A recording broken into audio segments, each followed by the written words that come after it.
So Westbrook is wearing number 4. He is. What does that mean for our bet that we made last week? Nobody wins. We did a bet on who was closest. So who was closest? Oh, well, Antoine said 0. Gio said 1. And I said 11. You're closest. So Gio wins. Give me my food. No, I'm fine. So Gio, so we have to split lunch on for Gio. I on have, us. I have food here that doesn't cost anything. Split $0. That's fire. I have food here that doesn't cost anything. Nah, it's okay. You got some. Nah, bro, a bet's a bet. We kind of have to, especially now that it's plastered all over the internet. Okay. We have to follow you got, through You it. got to follow through that. Look, if you shaved your head for the viewers, we have to. The least we could do is buy you some lunch. Well, I'm getting waves now. My hairline is abysmal. You know, we're but- taking you to 7-Eleven. I didn't consent to this. We're taking you to McDonald's. Oh, hell no. We're taking you to Wendy's. Nope. We're taking you to the local Chinese restaurant. You can take me to What do you want? Al Dente's in Elmwood Park. No. Beautiful Italian restaurant. No. I would like my Italian cuisine, please. Okay. You have it at my house for free. Not wrong. You're not wrong. Not wrong. Mrs. Covino does chef it up. Oh, You absolutely. have it here for free. Top I have tier. it here for free. Top of the line. Yeah, I grew up with really good food, so You I'm did. not complaining. You did. Yeah, true. It's still But you, my friend, get ready to grow out that beard. Oh, Yes, how sir. close are we? We're a close. solid 127 subscribers away That is from correct. 2,000 at the time of recording. By the time this episode comes out, we could be at 2K. We never know. Considering Yes. literally 2 days ago we had 212 less subscribers. Yeah. So anything It's can happen. Yeah. Just like they say, have you seen those lotto commercials? Like anything can happen in Jersey. Yeah. That's essentially what it is. That's their slogan. So Did you just give away that we... you literally just Nah. They know we're in I was gonna say, Jersey. literally on our Twitter it says pretty much- New Jersey. They know Nah, where we're they don't in know where we Cheyenne. are. Yeah, we are We're in in Cheyenne, the Wyoming. great state of Wyoming, Nebraska. Yeah, we're in Wyoming. Wyoming. We're in Wyoming. You're in I Wyoming. still want my 1v1 from that guy on... Oh, that's true. Yeah. yeah. Is Don't- he in don't- Wyoming? Don't give him the attention. Don't Yeah. give the haters. No, the bro, I attention. want my one-on-one. Get your one-on-one, but do it behind closed. Me, Alright, me and Gio got a 1v1 on the next cruise. That we go wouldn't on. even be close. He Like, doesn't understand how much he would get cooked. I can though. just blow by him on a Who, me? on the drive. bro, Gio? Excuse Yeah. me? Are you sure? I could blow by him Bro, one by one. I'm blocking that off the backboard. Not- Okay, that's I'm fine. hitting it like it's Victor Wembanyama All right, against... that's you, fine. you I do don't know. realize that Gio is as fast as you and more athletic than you, right? Yeah, but I'm shorter. And what does that do? I could just sneak under his legs and go for a layup. Okay, that is a wild accusation. I will have you know. He got slow legs. Does he? I have fast legs. We about to cut. Gio's Alright. fast, bro. I'm telling you, Gio. No, he'll body me, but I could easily come back and score. No, I don't. Yeah. I'll give you 2 baskets. No, That's I'll me get being generous. more than 2. Okay, you I know could what? I could shoot my way into the game too. I respect the confidence, bro, but we're gonna take this to the courts. We're Okay, gonna stop we'll go talking outside about it, right now. and we're gonna make an actual basketball game for you guys, for the people. Yeah, we'll Yeah. do we'll do a 3. No, we can do a 3. Just do it. Just do it. I just want do my a 1v1. one-on-one. Just do a 1v1. But we gotta rotate in. No, it's you Like- challenged him. You're gonna join us for a 1v1. Why would I do it? I'm gonna lose. I already know I'm gonna lose. Okay. I'm not even. I'll lose respectfully. No, bro, he's gonna No, embarrass bro, you. where's that confidence I that don't you just think I had? don't think he's gonna embarrass me. Where's that confidence, bro? He's not gonna embarrass me. I could picture. We're gonna play on my hoop. Okay, so he has home No, you court gotta go advantage. an actual court. Oh, what does it matter? We are the Floor Spacer podcast. We got to do it on the actual floor. Right. You have to space the floor itself. But I could just picture the episode after the fact. It's like, I knew Gio was going to beat me. No, I'm gonna say I'll beat you again. Okay, good. Okay. Stand on that. Honestly, Stand on that. we could just make it like a best of 7 series. The NBA, the TFS finals. No, that's we a lot. can get Kev and all of them to be in it. Yeah, that'd be funny. That'd be fire. But it's got to be Finally only on a beat Kev. cruise. No one said it had to be on It's a got to be cruise. on sea. Are you ducking the smoke already? That's wild. No, I'll play them. We'll go play like around the corner. Let's do it. Yeah, bro, let's do it. Make sure Kev comes so I can cook him for the people to see. On land. Yes, Yeah, that all would- on the land. On That would be a fun matchup, although we all know Gio would lose to Kev. Oh my god. But yeah, what's going on, everyone? Welcome to episode number 16 of the Floor Spacer podcast. Tyler Schwartz, Anthony Cavino, and Giovanni Squiteri coming at you from the studio. We're hoping that this episode gets us back on Wednesdays. It's been very hectic this summer with work and everything like that. So, this week we're trying to record everything in one day because we're all just kind of booked solid throughout the week. So it's going to be a late night for us, but we're here for you guys. We're doing this for you guys.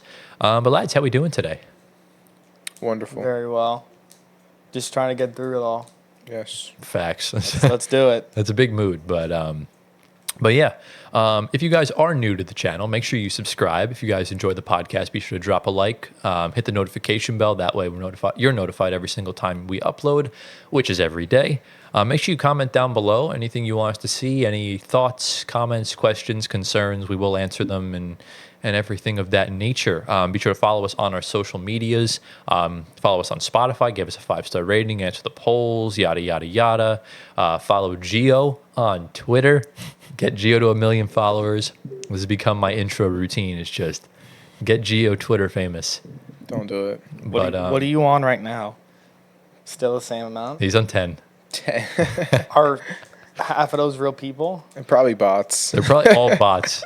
They're probably, what was it? 21. Let's have fun. yeah. I'm at 16, and all of those are real people. 16. I'm at 938. Oh yeah. So get me to 1,000. I don't think half of those are real people. A lot of them are actually. Okay, but I don't. Maybe like a third. I would say most of them are real people because I had most of my followers from like all my high school friends and Okay. before I went to Maybe college. like an eighth. I would say maybe like a tenth Okay. is maybe just fake bots. But again, those bots get weeded out every now and then. Right. But yeah, obviously Twitter's the only app that the pod's not really successful on. It doesn't really get traction. It's really hard to kind of grow. Which How do one? you even grow on Twitter? Like, how does that You- even don't work? even know. You gotta Tweet. You gotta like, I guess, kind of just engage. Yeah, it's weird. Yeah. Eventually we'll grow. We'll hit our. You we'll just have have to our live on that app. I just think that half of the people that follow people are bots. That's what but I'm sure well with him engaging, he has the people. But I would think like people that are like more than 937, half of those are bots. Yeah, I mean, remember, there's a lot of there's also pre Elon. Pre Elon, I had like 700. So maybe like that's why I think a tenth is probably kind of fair. Okay. But yeah, obviously follow us on there. At the time of recording, we are currently sitting at 1,873 subscribers, which is quite big of a leap from last time. Yes. In the last episode, I don't even think we had 1,600. Or no, we did. I think we were close. We were close. But yeah, obviously we're still just kind of blown away by the support. We appreciate y'all so much. Yeah. On Instagram, we're pushing 1,000. We're like 30 followers away. So be sure to follow us on there. And yeah, I think that's kind of all the housekeeping stuff as far as promotions go. On today's agenda, we don't have as much as per usual, but a lot of interesting conversation. So obviously we'll talk about the NBA's final decision regarding TNT's bid that matched Amazon. And we have a couple more signings to talk about, a couple random things here and there. There was an ESPN article that we'll talk about in a bit. I don't want to give too much away now, but let's just say it could draw up some good conversation. Indeed. We'll talk about that. We'll talk about the Olympics because obviously at the time of recording, it's the second day of the Olympics. We saw the Team USA play today. We'll talk about that.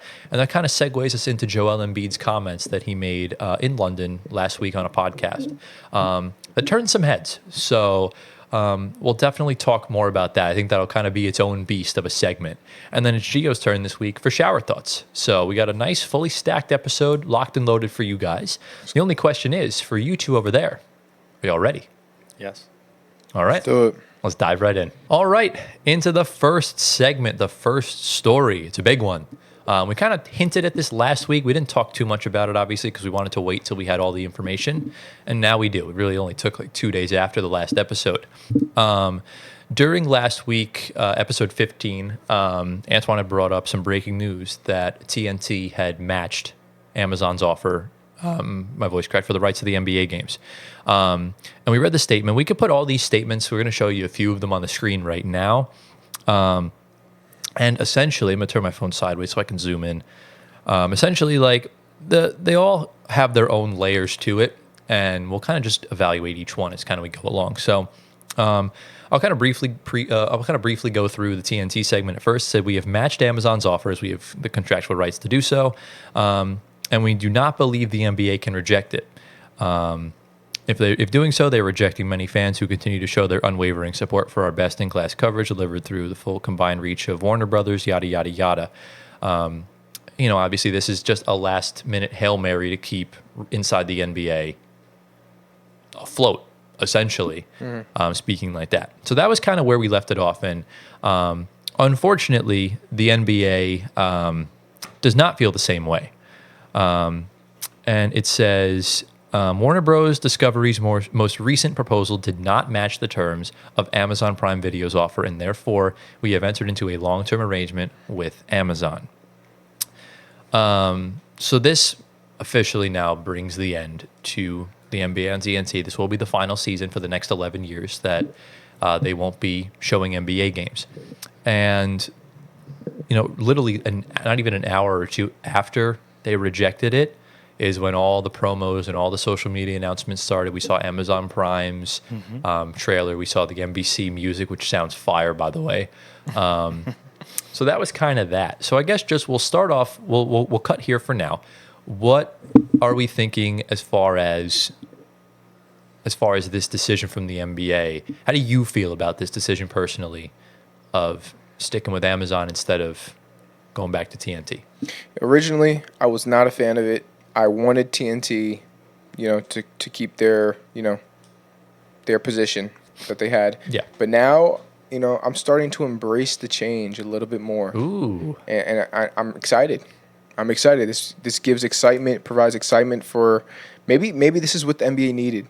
A little change to shake things up a little bit, get the people back watching. I don't know. Maybe we'll see. I don't hate that. Yeah.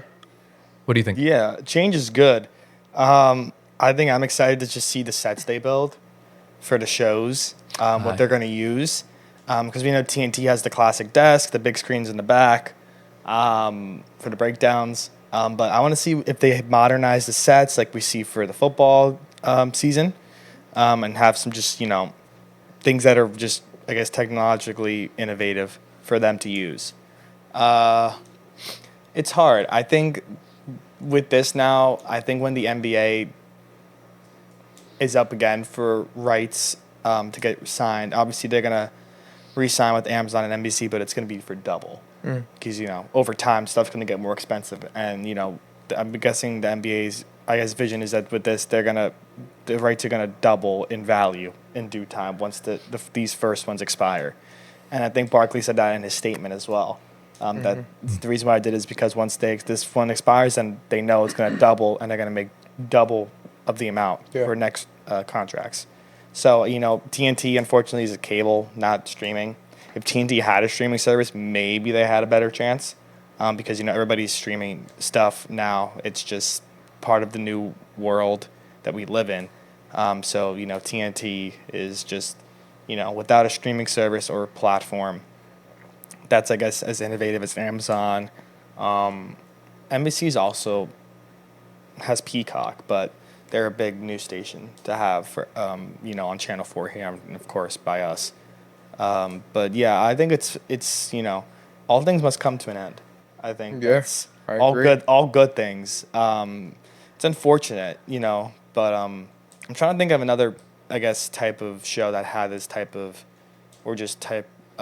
thing happen. I don't think it's been like the NFL hasn't moved drastically. I think I know. I think when Al Michaels left to go to Amazon instead of staying on NBC with Chris Collinsworth. We could barely hear you, by the way, as far as like the mic goes. I hear myself so well. I'm not getting as much pickup. So just speak a little bit louder. Is that up? Yeah, that's up. Yeah, you're good. Yeah, I think but this was like, regardless of like just shows getting moved, but like when Al Michaels left NBC to go to Prime. Because we grew up watching Al Michaels and Chris on Sunday Night Football every week, and now Mike Tirico filled in great, but they broke up that Amazon broke that up, right? Which was they're what they're doing right now. Again, that's Amazon just clearly hates nice things, I guess, but but they did a nice job filling in, and Al Michaels is great on Thursday Night Football, but it's just weird. And Tirico and Collins would still hold it down really well. They're great. Yeah. You're just breaking up, I guess, chemistry that works well for so long, like with inside the NBA. But it doesn't mean to say that they could work with, new people or even the same people as well with Amazon or NBC, whoever decides to hop onto that. Yeah, I just think that their time was up. That's me personally. Yeah. What do you think, Tyler? I don't think so. No. I understand where you're coming from, but look, at the end of the day, this is just a generational fumble by TNT. Yeah. Because you had the opportunity. True. And you didn't take it. And then you gave a last-ditch effort.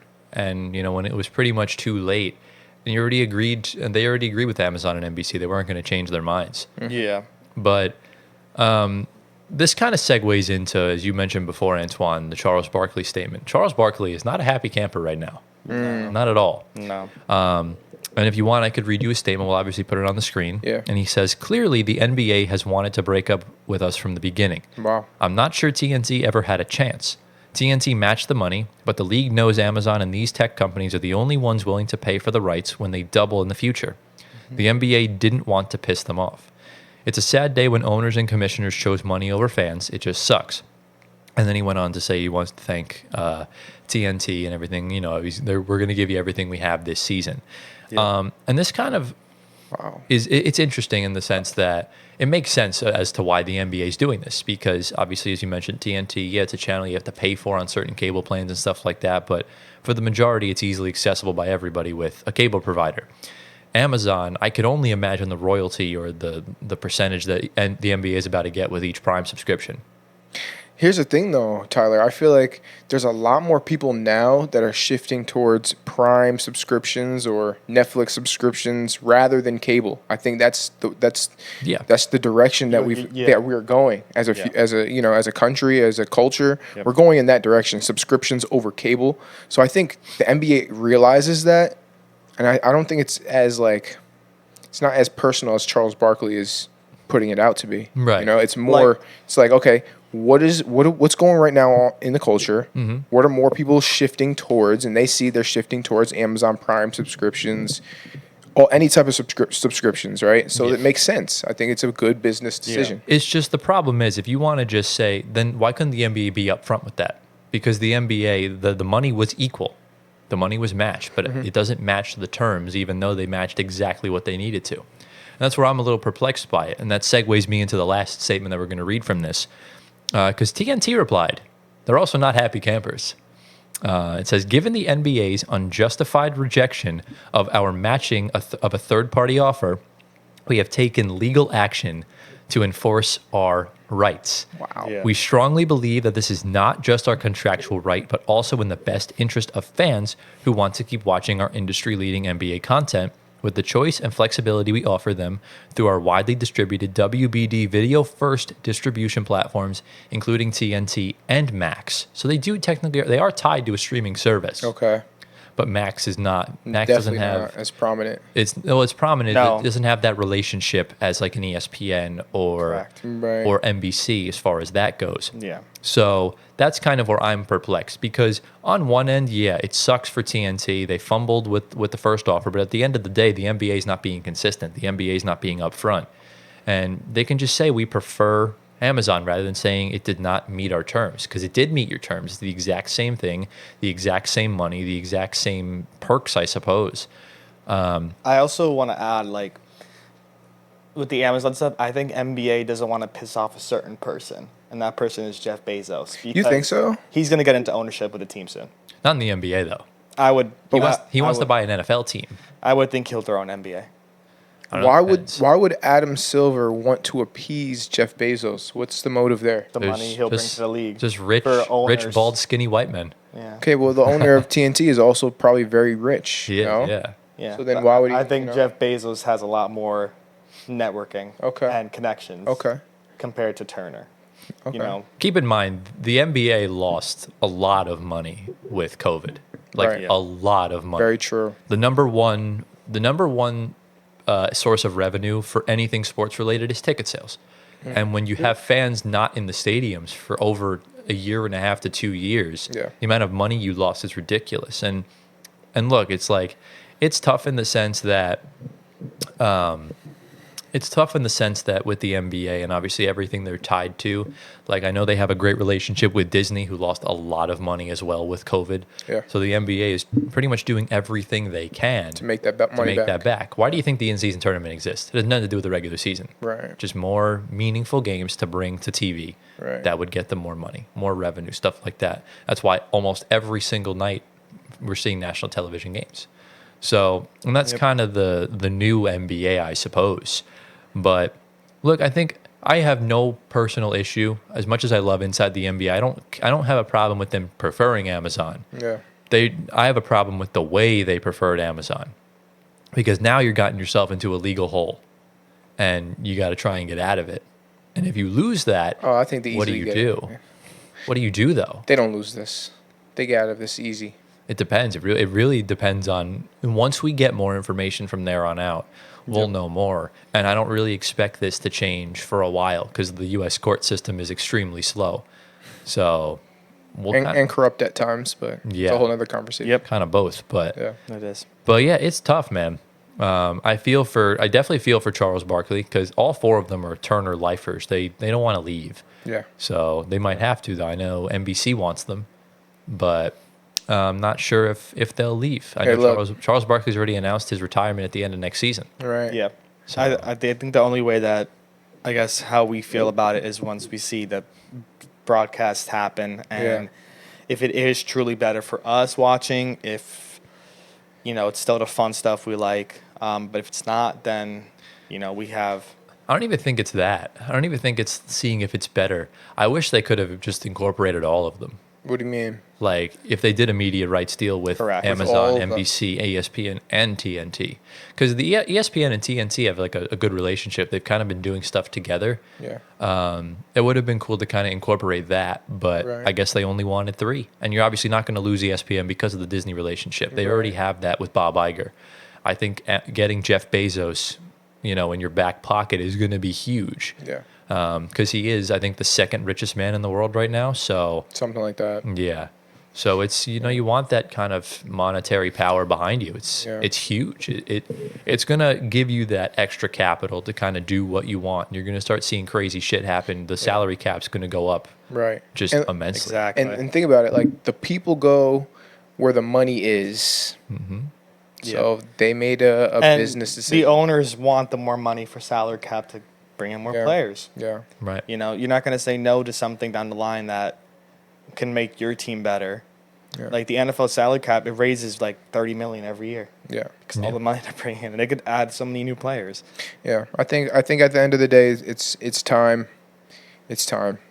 And I think it's genuinely, I actually think it's going to be better.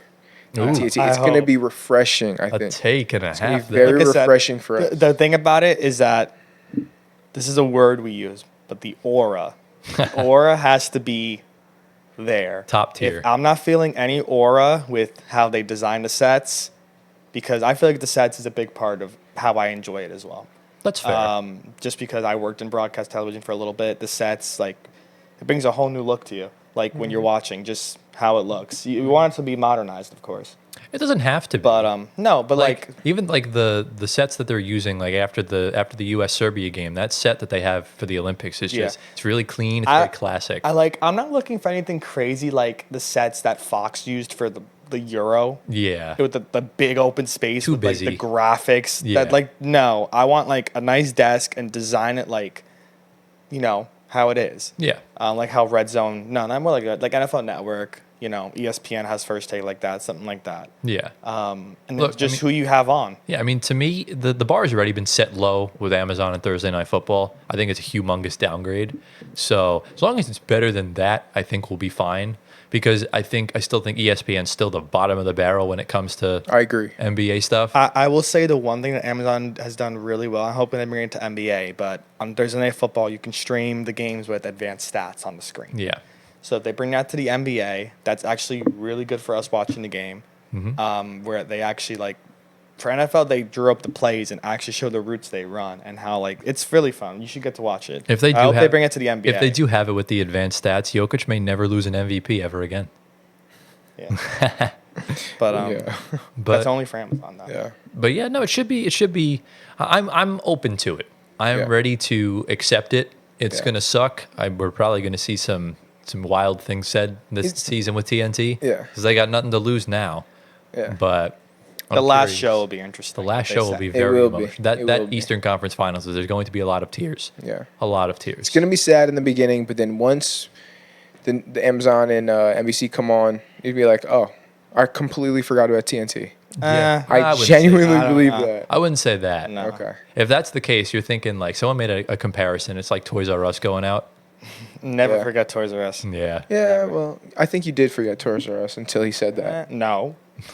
Never do. Okay. Toys R Us is childhood. Yeah. it is. We're kind of the last like Every generation with time Toys I R drive Us. by the I'm not gonna. Yeah, give away where we live. don't dox me. I'm not giving away where we live. Yeah. The one, but you know where I'm talking the about. one on the highway. The one on the highway, and I Yeah. drive by it, and it's a fucking furniture store. Yeah. Like it's Yeah. not a furniture store. It's Toys R Us. Toys R Us. Yeah. So fair it is enough. what it is. But There's yeah. a time to be born and there's a time to die. Yep. It was time for TNT to go. It's time for the TNT to blow up. To blow up. Yeah.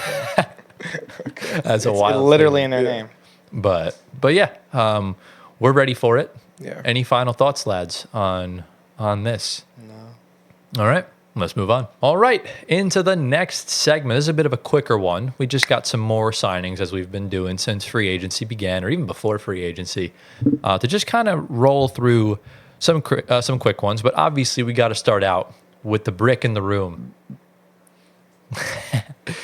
We have what? I don't know. We're all just look. You really made him look. My That's house funny. is made of bricks. That's true. Yeah. Oh my. So let's start with the elephant in the room, or the brick in the room. Russell goodness, Westbrook Thank you. has officially signed with the Denver Nuggets. Obviously, we kind of assumed it last week, but we saw the Woj report. But he didn't wind up signing until Friday. They should give us the credit for that. they should give us the We credit. reported it first. We did report it live on the Floor Spacer podcast, presented by Russell Westbrook. And look, co. he's officially signed to a 2-year, $6.8 million contract with the Nuggets. But he does have an opt-out after the first year. Yep. So presumably if he does pop off, he will most likely opt out and leave. But, For China. okay. Yo, stop, bro. I'm sorry to my fellow Russ fans. I'm really sorry. But keep going, Tyler. Yeah, so yeah, this officially puts Russ on the Denver Nuggets. We obviously discussed in the intro, we will wear number 4. So we'll see what number Hunter Tyson will change to. But yeah, I mean, look, we kind of talked about this in depth. If you want to go watch our Russell Westbrook segment, the link is down in the description for you guys to go watch, as well as last week's episode, which includes it anyways. Do you have any additional things to say regarding Russell Westbrook to the Denver Nuggets, Mr. Championship. Russell Westbrook stan? Championship. How That's all I have to say. You got to put money on it.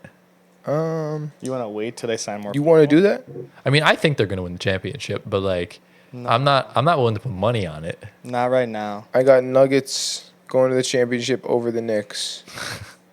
That's wild. $50. Hey, you know what? I'm happy the Knicks are in the final, so I'm okay with that. Yeah, that's true. It is way farther than they'll get. Yeah. But low-key, kind of what I want to do, we're going to do like right before the season starts, our official predictions. Yes. I kind of want to have us like bet like a $1 bet of a parlay of just everything Yeah. that we're going to predict. Okay.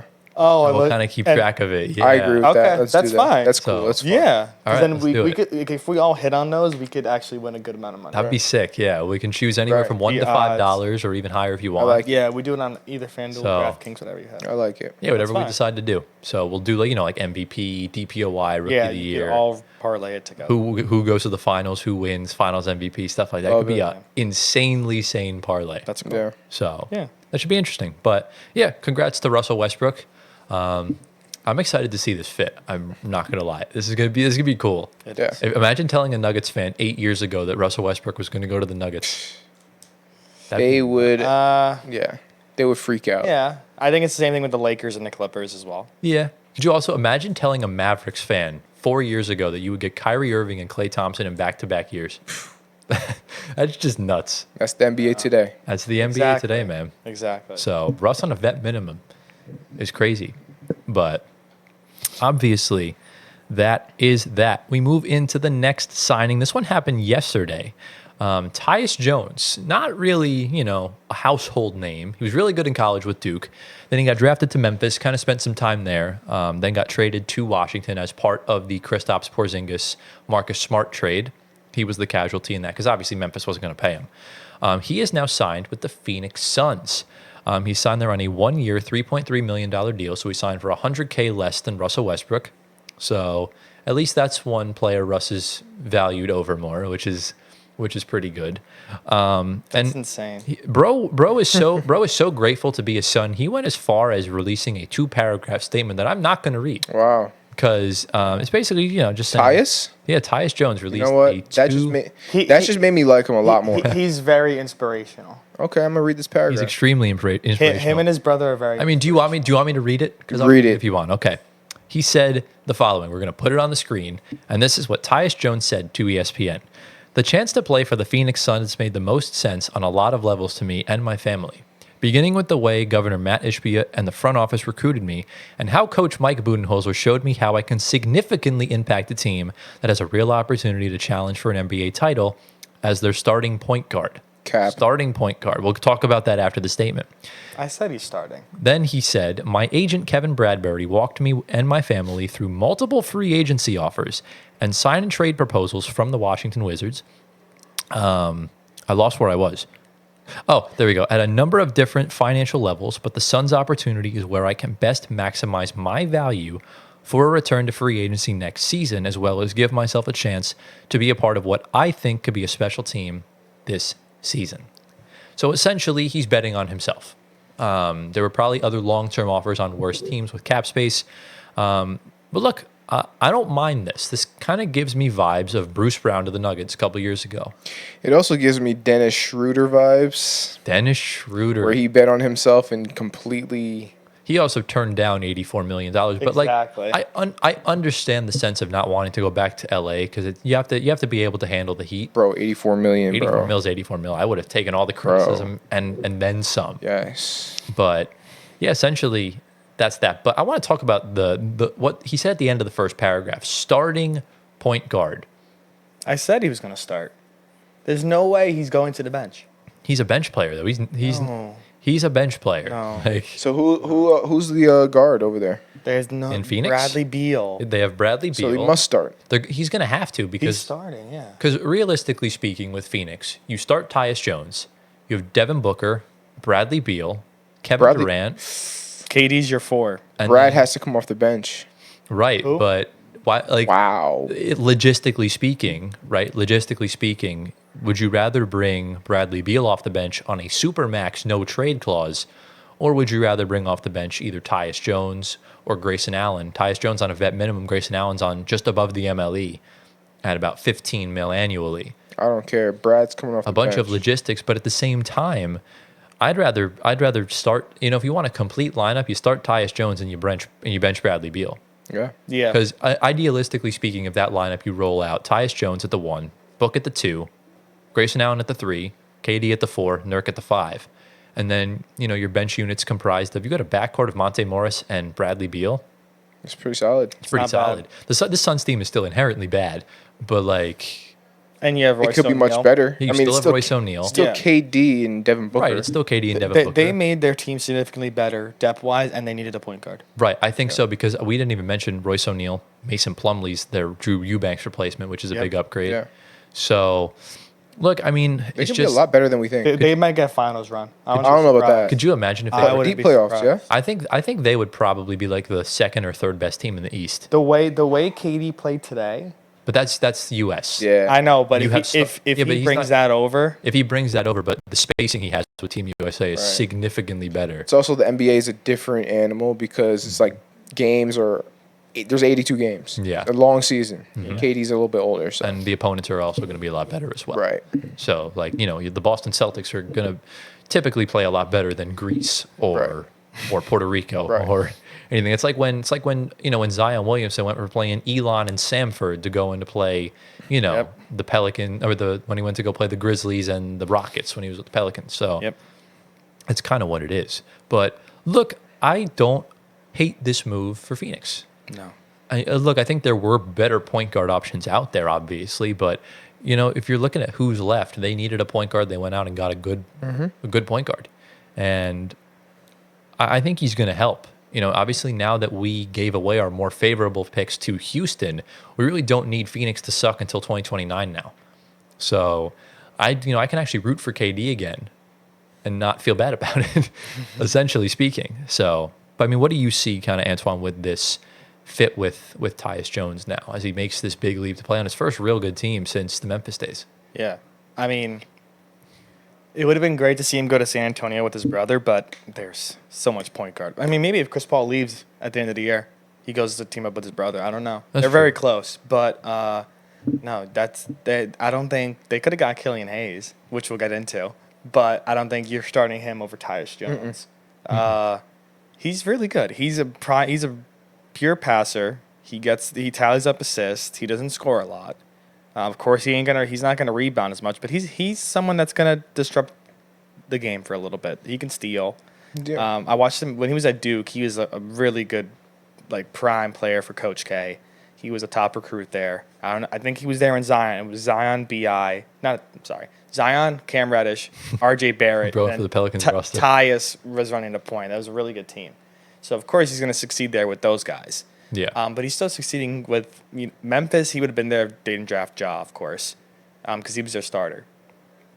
But I don't know. He'll fit in. He's going to learn a lot from the guys too that are there. Yeah. And so it helps his career. Yeah. He's a very solid guard. That's all I'll say. No. I will say too, also, like, if you take a look at, if you want to believe in superstitions, the last time the Wizards traded a starter, Was Gaff the team the last time the last time the Wizards traded a starter in the offseason, the team that they traded him to won the championship. So the KP trade, Oh, yeah. Angus KP Pingus. and So, but last season Tyus averaged about 12 points, 7 assists, 3 rebounds. So, not inherently horrible for someone that's 6'1". the 3 trend rebounds isn't bad. The trend with the Wizards players is that once they get their new team, they are significantly better. And I think this will be another one as well. 49% from the field, 41% from 3, 80% from the free throw line. He's going to be a decent piece, and I think with KD, he's going to elevate his game a lot more. I just still don't know if this Suns team is serious or not. I think on paper they look good, yeah. Bradley Beal needs to score. And Bradley Beal needs to stay healthy, first and foremost. That's really this Suns team is very top-heavy again. It's kind of like predicated on health. But, Gio, I'll ask you, ceiling-wise for the Phoenix Suns in a stacked Western Conference. Now, just for context, they did get the 6th seed last year and got their asses absolutely demolished by the Minnesota Timberwolves. So what do we see this year? Their ceiling? Their ceiling for the regular season as far as in the standings, and their ceiling for the playoffs. So I would say their ceiling, if Brad takes the back seat and he comes off the bench, Tyus starts, I'm going to say their ceiling is 4. Okay. And as far as the playoffs, second round. I would agree with you on that. I would lean toward a first round exit, but they can get to the second round. Right. yeah. I think that's their peak. But look, I mean, KD's going to get you so far. You know, the annual KD January injury happens and always going to put you back. Don't say that. It happens. Don't speak that into existence. See, even when I don't speak it into existence, it happens. For a KD fan, you're pretty pessimistic. Well, I mean, everything that could have went wrong Yeah. he was on my team. Yeah, it did. Every January he got hurt and missed 2 months. Yeah. So, Yeah. Yeah. It happens. bro, when the first night of our cruise, I watched the Nets Heat game when we were eating dinner. He got hurt. Oh, yikes. I had no idea at the time, but I'd never see him in a Nets game ever. I never see him in a Nets uniform ever again. You're scarred for life. Yeah. When we were in St. Martin, I wore my KD jersey. I literally got it the month prior. Yeah. Literally 2 weeks prior because it was at the beginning of January. That's Yeah. I'm gonna cry again. but yeah, obviously you're in agreement with us with the Suns Yeah. ceiling. They're not getting top 3, but they'll be top 5. Yeah, I think top 4 or 5 is Yeah. kind of where they peaked at when they made the trade initially for KD. So I think this is fair. Okay. So, and we'll see kind of what happens from there. And let's get into the final signing. If this happened 2 years ago, I probably would have locked myself in my room and never left for a solid 2 years. But now I welcome this so much. The Brooklyn Nets have signed Pistons legend Killian Hayes to a 1-year non-guaranteed deal. He still has to make the team, but they have signed him to a 1-year contract. And if he winds up making the team, he'll get his money. Who? Killian. Who? Okay. What He's do you- actually, yeah. I actually like Killian Hayes. No, Killian Hayes is really good. I like Really good is a reach. That is a reach. You're reaching a little far. He can be so good. I think but- he has a lot He of... should be starting over Schroeder. If you want to lose. Wow. If you want to lose games, If you want to lose games, you're starting. if you want to lose Schroeder. games, definitely yes. But Well, if he gets significantly better where he's winning you games, then you bench him. well, he might not even make the team. Right. We still don't even know this, but But I do think Killian has a lot of untapped potential. Exactly. A lot. that is fair. We have not tapped into that yet. There's one problem though. What? So there's one problem. He needs to go to a good team. Yeah. 2, he needs to be around some shooting.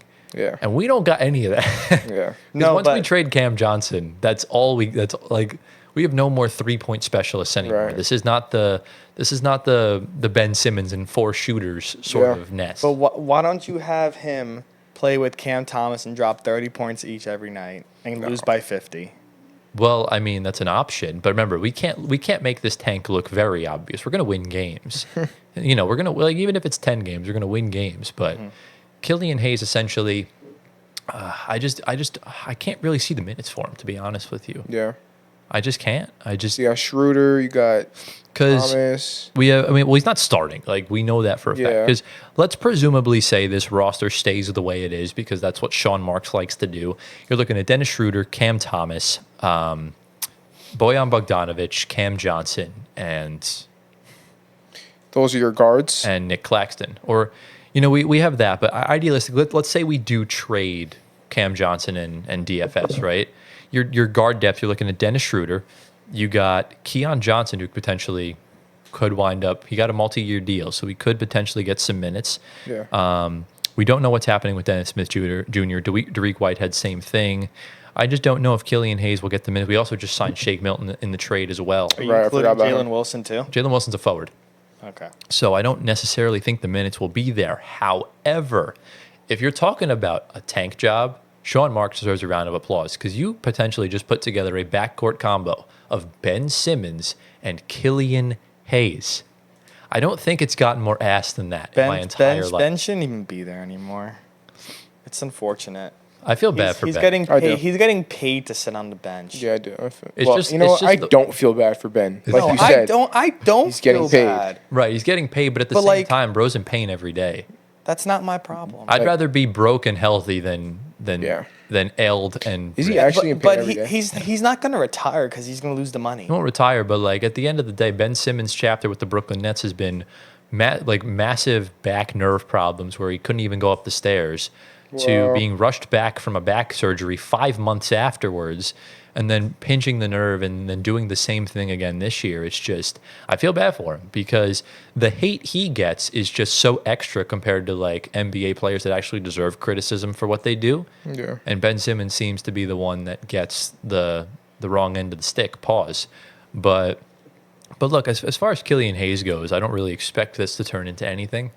I personally don't even think he's going to make the team. But look, maybe his preseason play can get him a deal elsewhere. But I don't know. It's not looking good, bruv. This smells like most improved player award. Wow. Okay, stop, bro. Stop. All right, that's it. That's the We're ceiling. done. That's the ceiling. That's not even the ceiling. I like Killian Hayes, but he's not that guy. He's not that guy. I may need like a week in Cabo just to kind of recover from whatever he just said. I may What? need a week in Cabo just because I want a week in Week in Cabo. Cabo. Wait, yeah. you know who most improved player is? Tell me. It's a Knicks player. All right. It's Mikal Bridges. No, he's right. Knicks Okay. owner Cameron Boucher Thomas. That's right. No, Mikal Bridges is going to be most improved player. You know, I think I agree. Actually, no. He already won He was something. he was a finalist for DPOI Oh. 2 years ago. He'll be MIP. He was supposed to be the most improved player this year. right. year. But even fell in off. his role, the most improved player doesn't go to a third option. It really goes to a first or second option. Because look at who's won it over the past few years. Tyrese Maxey won it last year. You know who I see getting it? Larry Markkinen won the year before.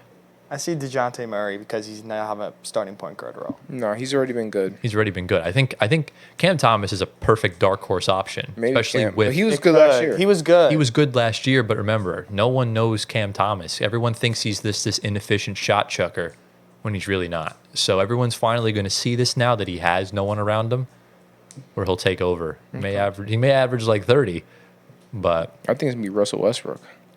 no, sixth man of the year. I could Sixth see. man of the year. I could see RJ Barrett if he actually does well in Toronto. That would be a cool one. It would would like be. that. That'd be It nice. would pain me. Yeah, it means he would lose the OG trade. Not really. OG's got to play. Yeah, if But OG doesn't it would play. pain me if he got better outside of the Knicks because he couldn't handle it. Well, That's true. yeah. There's always the chance. I mean, Mikhail could win MIP, but I just don't think he will, based on what I saw over the past year and a half. You know who's winning comeback player of the year? There is no comeback player of the year. Okay, but in my heart, comeback player of the year is Julius Randle. Let's go. Comeback player. I'm trying to think if anyone's more deserving of comeback Yeah, why player of why the don't year. they have that? The NFL has that. Because there's not NFL that has many like really bad injuries like Ben that. Simmons would be a great one If he played, if he played. essentially, but Yeah. it would be Embiid. It would be Embiid for comeback player, but he'd have to win something, and he's not good at that. But we'll get into Embiid later. But He may cost Team USA gold. as far that would be the most Embiid thing ever, by the way. That would be the most Embiid thing to ever happen. But do we I'm assuming we all agree the Nets are going to be the bottom team in the East and win the lottery, Unless Washington is significantly worse. which they Or probably Detroit. won't be. I think the only chance would be if Chicago blows it up. No, Detroit can't be worse. We said this. They Yeah, have to Detroit be can't- better. for They Detroit's have sake. to be better. They cannot be worse. Yeah. So yeah, Nets bottom. Yeah, I would say. Let's go. Hornets are there too. They Hornets are there. They're starting a new era, new coach. Brandon Miller, Romelo. Yeah, they're Bridges, looking- decent. The whole Happy. Hornets team's in dysfunction because they all love Miles Bridges. Oh, true. Yeah, you know what? Hornets 14th because we need Cooper Flag in the black and white. Let's not subject him Yeah. to. I don't know if LaMelo Too signed sharp. off on that. That they're all love Miles Bridges. He probably does sign off on it. Yeah, he probably Brandon Miller signed off on that. did. He? Well, he almost killed somebody. Yeah. Well, by association, it was his. By association. Yeah, we're not going to dive into We're not going to that, get but- into that. But yeah, But we love Brandon Miller. congrats to all players that signed big bag contracts and everything like that. And also congratulations to the two Nets legends, Kessler Edwards and David Duke Jr. for earning two-way deals with the Mavericks and the Spurs respectively. And with that, we move on to the next segment. All right, into the next segment. This is going to be a fun one because this will be the second time we're reacting to a list or a ranking or an article. A few episodes ago, I honestly don't remember which one, and I'm too bothered to go. I can't be bothered to go back and look. But we reacted to an ESPN top 25 list of the past 25 NBA champions. It included, I believe, the 2024 Celtics. I'm pretty sure. If not, then oh well. But you guys seem to like it. I think we enjoyed ourselves too, as doing it as well. So we're going to do another one. And this is an interesting one. ESPN, about a week and a half ago, revealed their top 100 athletes since the turn of the century, turn of the new millennium, the 21st century, from 2000 up until now, because obviously 2024 is the 25th year of the century. So we've reached the quarter mark, which is just crazy, and especially for all of us, because we were born around the start of the century. I literally was 22 days before 2000, which is pretty cool. So I'm one with the years. I'm one with the century, the millennium. But I wanted to react to it, and we were planning on doing it last week until we saw them release their top 25 NFL players. And I was like, let me wait for the NBA. And lo and behold, literally 3 days ago, they released their top 25 since the start of the century. And we're gonna do it in two separate ways. We're obviously gonna go in groups of 5.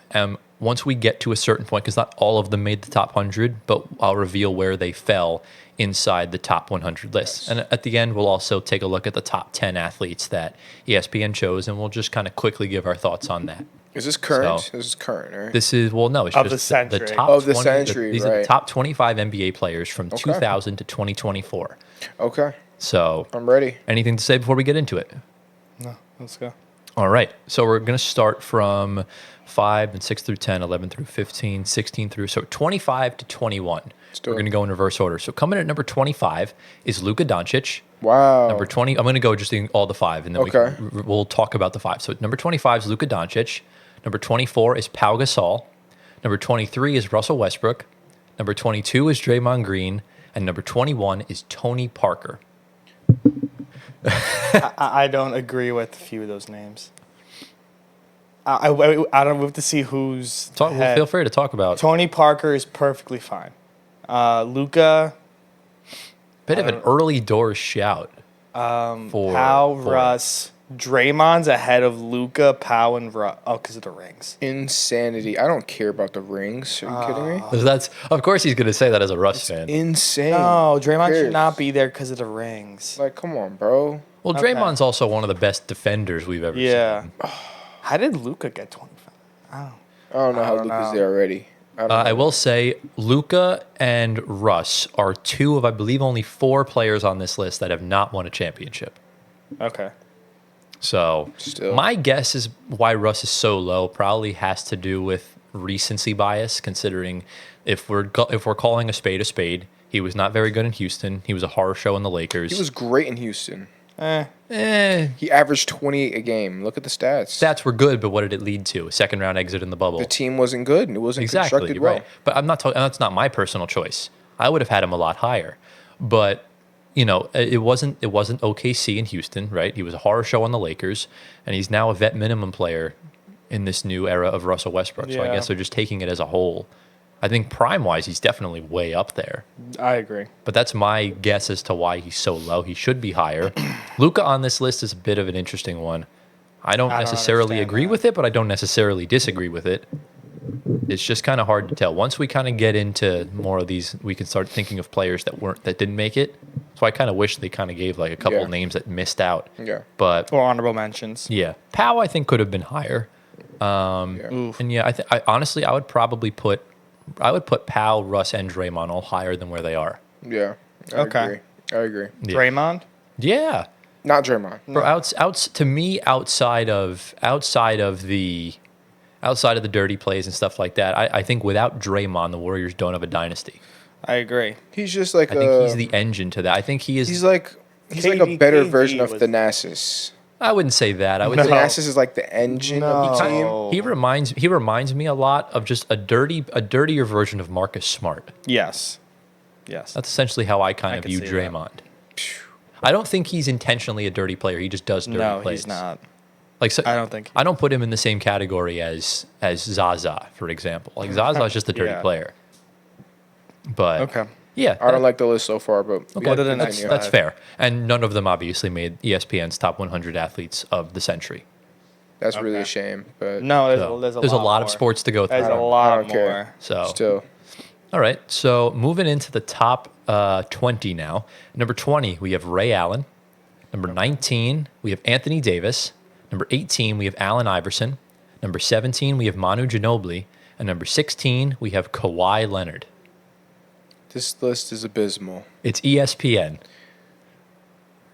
So is it not supposed to be abysmal? It's supposed to be abysmal. They did their top 25. I can send it to you later. They did their top 25 soccer players ever, and my God, it is Oh, okay. I it is can the see it. hottest piece of garbage I've ever read in my entire so life. I need to bad. see that. It's an embarrassment to the American name. So you said Cool. Anthony Davis, Manu Ginobili. So it's from 20 to 16. It's Ray Allen, Anthony Davis, Allen Iverson, Manu Ginobili, and Kawhi Leonard. Ray Allen. Mm-hmm. I'm sorry. Ray is good. Ray is great, but he's not better than some of those other guys. Agreed. Sorry. He's a role player. Yeah. Call a spade a spade. He's a role player. Yeah. Kind of what it is. Manu being ranked above Tony Parker. I'm trying to decide how I feel about that.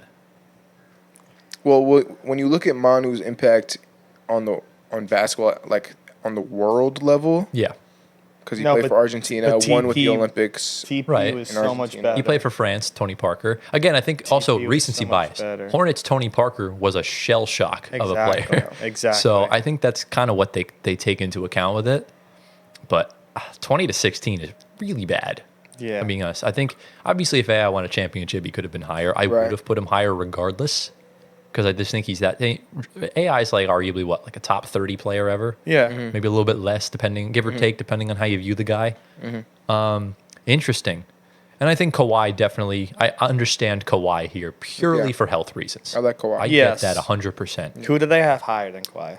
Let's go. Well, we're about to find out. And Kawhi is the first player to make the top 100 list. Wow. He is ranked number 85, the lowest ranked NBA player in the top 100. So Okay. there you have it for that. So when we do the rest of them, do you want me to reveal after or like right before we do the next one? As you do them. As I do them? Okay, Yeah. I'll read the 5 and then I'll say where they Right. fall. All right, so number 15 to number 11. So at 15, we have Chris Paul. Number 14, we have Jason Kidd. Number 13, we have James Harden. Number 12, we have Steve Nash. And number 11, we have Giannis Antetokounmpo. Okay. I'm actually getting mad now. Yeah, so I'll tell you where you want me to tell you where they fell Tell in the me. thing? All right, so Chris Paul fell at number 83. Okay. Humongous news. Jason Kidd, number 69 Wow. in the list. That's as nice as it gets. So Jason Kidd's How there. is- James Harden is at number 67. Steve Nash is at number 51. And Giannis is at number 42. What? This list is horrible. That Giannis should not be that high. No, Giannis is fine. I think I Giannis, think No. Giannis is fine where he is. Giannis is I good don't where he know. is at. But when it comes to James Harden, Jason Kidd, and Chris Paul over Russ, I'm sorry. That's abysmal. You think James Harden should be below Russell Westbrook? Not below. I think No. they should be right in the same Okay, ballpark. fair. Because I think But I would. that far of a distance is crazy. Yeah, the fact that one's ranked almost halfway up the list and one's not even there. That's crazy. Yeah. Although to be And fair, Chris Paul? to be fair, No, to be bro. fair, James Harden's post prime has been better than Russ's post prime. Yeah. That's just what it is. But Chris Yeah. Paul, I mean, he's a No. little too high. No. I would Chris Paul. put Russ above Chris Paul. Oh, yes. Just based off of his prime alone, Yes. as far Oh, as but that Chris goes. Paul is Chris Paul. Yeah, and Jason Kidd being that low. I don't think surprises Jason me a Kidd is little as bit. good as we think. I don't know. Jason Kidd was underrated. He was, but NBA champion, led the Nets to 2 finals, which they obviously lost. But I might be biased because I'm a Nets fan and I love J Kidd. But I think he's ranked a little too high, but I think it's fine where he is. okay, that's fair enough. Harden should be a lot higher. I think Steve Nash is actually fine where he is too. Now, if we're talking as a coach, he should be as far from this list as possible. Yeah. But I don't hate Steve Nash being there because No. he is one of the best players to never win a ring. Yeah. yes. I still think Russ is better than Steve Nash. That's totally fine. Yeah, and Jason Kidd and Chris Paul. I'd probably. I think I would rank him higher on a best point guard, best all-time point guard. you're also list. inherently biased. No, there's many people that would No, say but the same. I understand that, but you're also inherently I biased. 'cause am. you are a Russ I fan. am. But it's just So. not. It's not just me. That's fair. Yeah.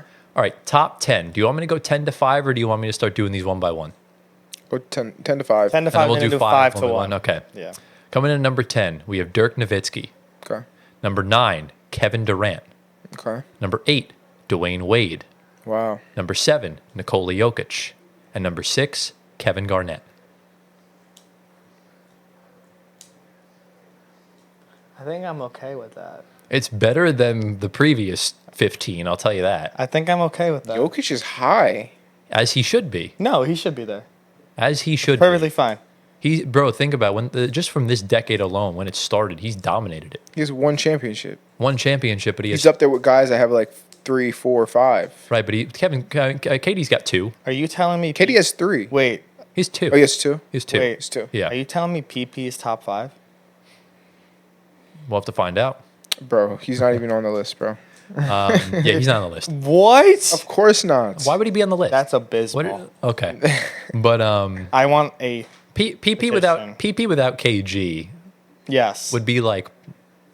I don't want to be too insulting, but like he wouldn't be as good as he is. No, but he was knockdown. Knockdown.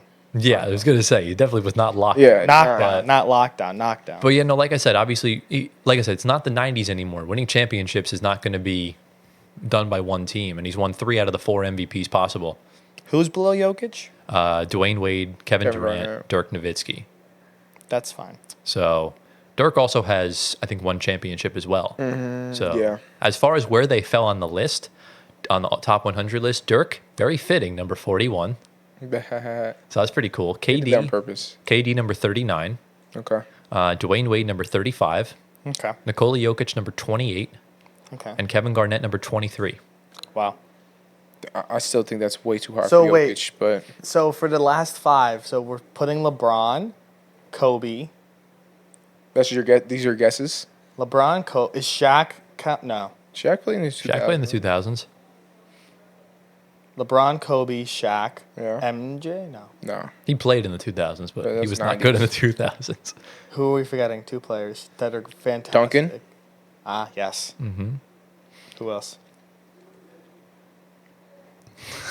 Curry? Yeah. Curry. Yeah, you're missing a big name. But who would you put above Jokic in your opinion? Because if I'm being completely honest, Kevin Durant is the only player on you would this put- list that I would put above Yeah, Jokic. I will put him He's above. the only one. I'll put- Everyone above, I think only one player I can make the argument would be below Jokic, in my opinion. But Jokic, to me, right now, as far as the decade goes, I think he's perfectly fine where he's at. Yeah, that's fine. I would put Dirk above Jokic. I would not. No. They both have 1 chip. Right. Eh. Jokic has 3 MVPs. Should have been 4. Just like Russ should have had. How many does Dirk have? Dirk? I don't even know. MVPs. He might have 1. Let's see if Dirk has any I MVPs. think 1. He Let's might see. even not. He might not. He might not even have any. Dirk Nowitzki. I don't think he has any actually. Let's see. I love how his middle name's Werner. He has no MVPs. Yeah. They both have 1. Oh, wait, no, he does. They each Yes. have 1 MVP, 1 Finals MVP. So, yeah, but I would still give the edge to Nikola Jokic Yeah. purely because he generates the offense Okay. every single That's possession. fine. So I'm also biased, but at the end of the day, I just think that's I think you know what? Maybe that's okay. yeah. Jokic I think over KD out of everyone below him, KD's the only one I'd put above Dirk. Okay. because I value KD higher than most people do. So, Okay. but yeah, that's that. All right. Moving into number 5. I'm gonna guess. All right. This is Put, Shaq. put in your guesses It's for gonna be number Shaq. 5. This is Shaq. This is Shaquille O'Neal. Yeah. And 4 is Kobe. where do you think he fell? We're doing one at a time now because it's 5. Okay. So where do you think he fell on the top 100 list? Keep in mind, Kevin Garnett was number 23. Right. Shaq is probably 17. That's exactly where he is. Oh. Okay. Okay. It's pretty good. If he gets another one, I think I'm going to accuse him Yeah. of cheating. Yeah. Yeah. I haven't looked at this list Yo, at it's all. on your computer right now. Hi. No. That's crazy. He is exactly number 17. Do we have are we in agreement Yeah. with this? Yeah, it's fine. Yeah. That's Yeah. fine. From there. Next is Kobe. No. So you're guessing Next Kobe? is Duncan. It is Tim Duncan. Yes. Tim Duncan's number 4. Where are you saying he is on the top 100 15. list? He's 14. He's 16. Ah. Very close. There. So Duncan and Shaq are next to each other. I personally would have had them swapped. Okay. No. I have Shaq 1 spot above Duncan in my all-time list.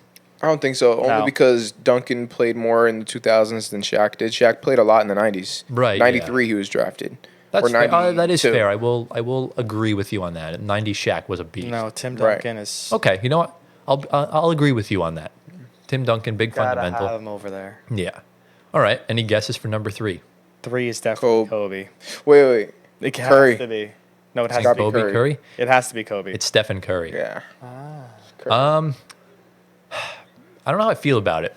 Kind of on the fence with it, What do So you mean? Kobe's better than Steph. which I think Steph is better than Kobe. It goes both ways. So, yeah. But where do you think Steph fell on this all-time Steph is list? top 10. He is exactly 10. Well, I feel like this list is so heavily ranked based on championships. Curry does have his 4. 4 rings, yeah. He does have his 4, but Kobe has 5. Right. But I again, think that edges him out. you have Jokic and Dirk in the top 10 when you got, Draymond who has 4 rings down in 22. Draymond sucks. Curry's at 10. And Gio, what's your guess? Where is he at on the list? Oh 10. I put. no, he's like 9. He's 14th. Oh wow. Okay. Yeah. So he is 14th on the list. Once I read you the top 10 of the whole list, Yes, you'll the see top why. 10's a lot better than So expected. I would have Curry. Look, Curry's impact is obviously like top tier, but I would have Duncan and Shaq.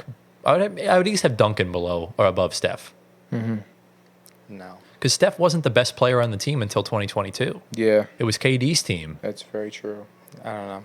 That's I'm what not going to argue that. You can, but I don't. I you can argue it. Yeah, You can, but I don't think. I think Steph over Duncan. that's If you're fair. talking the most That like has to be. influential players, Influential. It's It's Steph's like Steph. top 3 easily. Yeah. or if you're talking like face the league, yeah, Steph because Yeah. he's a cool guy, personality. Right. Duncan wasn't that guy, but Duncan, Duncan was. He the was a guy. He was Yeah, the guy. he was a guy. That's how he would describe himself, just a guy. exactly. All right, number 2. Is Kobe. Yeah, it's Kobe Bryant. He's top 10 though. Where do you think he fell on the list? He's probably 10. He's 11. He's 10. Yeah. Ah. There you go. His number on Team USA. That's right. Okay. Which is why Tatum got his number. Yes. That means. How do we feel about this? I like it. It's okay. I like it. I don't rate Kobe as high as most people do, so I would definitely have him lower. Okay. But Where would you put him then? Oof, I would put Steph above him. Okay. Who Okay. else? I would put Tim Duncan above him. Okay. I would still put Shaq above him. Wow. So I would put Kobe probably around 5 or 6. Okay. I don't value Kobe. I just know. don't. You know, I used to be there with you, Mm-hmm. but now I'm starting to see Kobe's value as a player. As More a and more. player, Is that but because ever it's- since he passed away? I think No. it has something to do with That's that, no but I effect. think everyone just assumes that it's just the Mamba mentality when that really, it obviously results in what you see on the floor, but I still don't think what you saw on the floor was like top 5 good. It's kind of how I view it. I just think there's 5 to 10 players that are just better. Did you watch Kobe? Yeah. Like watch Kobe, Yeah. like prime Kobe. I used to love Kobe. You watched prime Kobe? Mm-hmm. Okay. I did. Kobe's once I found out about some stuff, whether it was on and off the court, Yeah. I lost a lot of respect for him Yep. in that sense. And Well, this is not ranking. no, I understand top 10 that. people. It had nothing to do with it, but what I'm saying is just that I personally, the play style he plays at is just not my cup of tea. Okay. That's just kind of how I view it. Fair enough. So that's just not what I find to be up there. I think if he played a different way, I think he'd be a lot more successful than he already is. Okay. So that's my take on it. It's very unpopular, but I know where you place Kobe is a very polarizing topic, Yeah. especially now that he has passed away. God Yes. rest his soul. But, and that leaves us with number 1. Oh, Ronnie oh, James. Oh, I know. Yeah. Steve Novak. Okay. Bruh. Number 1 is LeBron, LeBarnold, Bronald, balding, old head, 97-year-old man You mean himself, Captain America? LeBron James. That's perfectly fine. There's nothing wrong. The with real that. question, He's top 5. where does ESPN place LeBron? He's either Top 3. I think he's 100 3. list? No. This is all athletes of all time. I still think he's 3. No. Messi, Ronaldo are above him. Okay. Okay. So he's 3. I think Michael Phelps is above him. nah. He said, Yeah. I'm not saying, Michael- I I think Michael I'm not Phelps saying is he's above him. He might be. I think Tom Brady's above him. no. no way. No? There's no, why would you say Tom Brady's better than Oh, LeBron? I'm canceled. He's there, though. Crazy. Well, maybe Tom. Peyton- Tom's top 10 though. Peyton Yeah. Manning? No. You're going to have to give I me think a guess. Messi, Ronaldo. All right, give us what Michael is he? Phelps. Where's he at? So you said 3, G. four? He's 5. He's 4 or 5? He's 5. You I said 3. He's 4. Okay. Right in the Number middle. 4, right in the middle. So who can you tell us like the top 10 All right, athletes? so wait. Messi, Yeah. Ronaldo, and Michael Phelps are top. Give me three. your top 5 guesses right now, Oh, knowing that LeBron's 4th. Messi, Ronaldo, Phelps. Michael Phelps, Then Braun. Braun. Then at 5 is going to be Barry Bonds. No, I'm just kidding. Do you want me to go? That's, Do you want me to go? that's a good shout. Do you want me to go 1 to 5? I think 5 is Brady. Do you want me to go 1 to 10? Yeah, Do you want me to go 5 1 to is 10 or Brady. 10 to 1? 10 to 1. 10 to 1. Okay, so obviously, as you know, Kobe Bryant was ranked number 10 Okay. all time. Number 9 is Usain Bolt, You saying, okay. That's fine. one of the most decorated track and field athlete of all time. A literal thunderbolt. The fastest man, or once was the fastest man. Tiger Woods, Okay. which unfortunately I have to agree with. Yeah. Number 7, she should be a lot higher. Simone Biles. I disagree. I don't think she should be that Really? much higher. Yeah. She'll be the most, after these Olympics, she'll be the most decorated gymnast like ever. Yeah. She'll beat out, what's the, Sean Johnson? I think, right? Wasn't Sean Johnson behind her? I don't remember, to be honest. Allie with you. Raceman? No, I think there's probably someone from back in the day. Okay. I don't think Simone Biles should be above Usain Bolt. I'm sorry. Ooh, controversial. I think Usain Bolt easily takes the cake. Do you value longevity? Because Simone Biles has been competing at For the a Olympics for a long longer time. time than Usain She's been Bolt. to 3 Olympics, yeah? This is her 3rd or 4th, but Third or remember, fourth. Same thing with Usain. right? But gymnasts, it's not very common for gymnasts this old to be competing because their bodies just can't function after a certain period. Yeah. So I know. I think it's crisscross. It's either. yeah, you could make the. I argument. say definitely Usain Bolt. Okay. but Okay, that's fair. All right. That's just me. Number 6, I personally wish this was higher because I love him, but it's Roger Federer. Roger's that high? I Yeah, wish bro. he was higher. I wish he was higher. I You don't don't think, love Roger? Roger Federer. I like Roger, but I don't Federer think is one he's of my that favorite much better athletes than- ever. I don't Roger think he's better than Federer? Usain Bolt. Oh, he is. Oh, he definitely is. He's 100%. He is. I think he's the 2nd most decorated tennis player of all time. Wait, is he the only one in the top 10 for tennis? I'm about to find out. I haven't really looked. Okay. Number 5 is Tom Brady. Yeah, said we Tom. saw. We guessed the top 5 I pretty said much. Tom. 4 is LeBron. Number 4 is LeBron. Number 3 is Lionel Messi. Yeah. Number 2 It's Ronaldo. is Serena Williams. Ooh, I Oh, forgot that's about fine. Serena. That's Yeah. fine. I forgot about Serena. That means Phelps is 1. Number No. 1 Ronaldo. is Michael Phelps. Yo, where's Ronaldo? Ronaldo, let me find him. Yeah, where's Ronaldo? You know who should have been on this list? Joey Chestnut. Okay. Serena being 2, I am perfectly okay with. Number 11 was Djokovic. I'm not sure if I would put Serena over LeBron. As far as LeBron's L's have been a lot more hilarious than Serena's. That I will say. Still. Serena's a dog. Serena's been a Oh, lot yeah, more she's a dominant. dog, but LeBron, though, like, oof. Okay. Yeah, I would I'll let it I would slide. easily put Serena above. I wouldn't say easily. But I I'll would let it easily. slide. I mean, I love LeBron. I think he's the best, but I would put Serena and Michael Phelps to me is the greatest athlete ever. So I perfectly agree with this list. Super dominant. I don't think anyone's going to top what he did. Yeah. So that's fair. That's fair in that sense. So Djokovic is 11th. Nadal's 12. I was about to say, they better be close. Ronaldo is 13. Remember, recency bias is important. He's been in Saudi Arabia just being a Exactly. diva for his career. Steph's 14. Katie Ledecky's 15. Okay. Think about what she's accomplished already. She Yeah. can keep going up She can as keep well. going, yeah. And you think Tim Duncan 16, obviously Shaq. Mahomes is 18th. Wow! Mahomes is already there? Yeah, he's got Yo, a dynasty Mahomes this is a early. Is beast. crazy. Wait, better than Peyton? Yeah, I don't know. Not to me at least, but That's insane. That's awful. That's Ni- recency yeah. bias. 19 is Lewis Hamilton, Okay. Lewis I Armstrong? love that. and then 20th is Aaron Donald. Lewis Hamilton. F1, you motherfucker. I don't know who that is, bro. I don't watch F- that. I don't he's either. the best F1 driver of all time. I'll just read up Okay. until 25. I don't think he deserves that. He does. Bro He's- is not an athlete. he's Bro a drives a tank. car. Like, what? Bro drives a car. You are canceled. Put Russ in his spot. Russ, You puts, are Russ, canceled. Russ puts a ball on the top of the backboard. Don't you disrespect stop.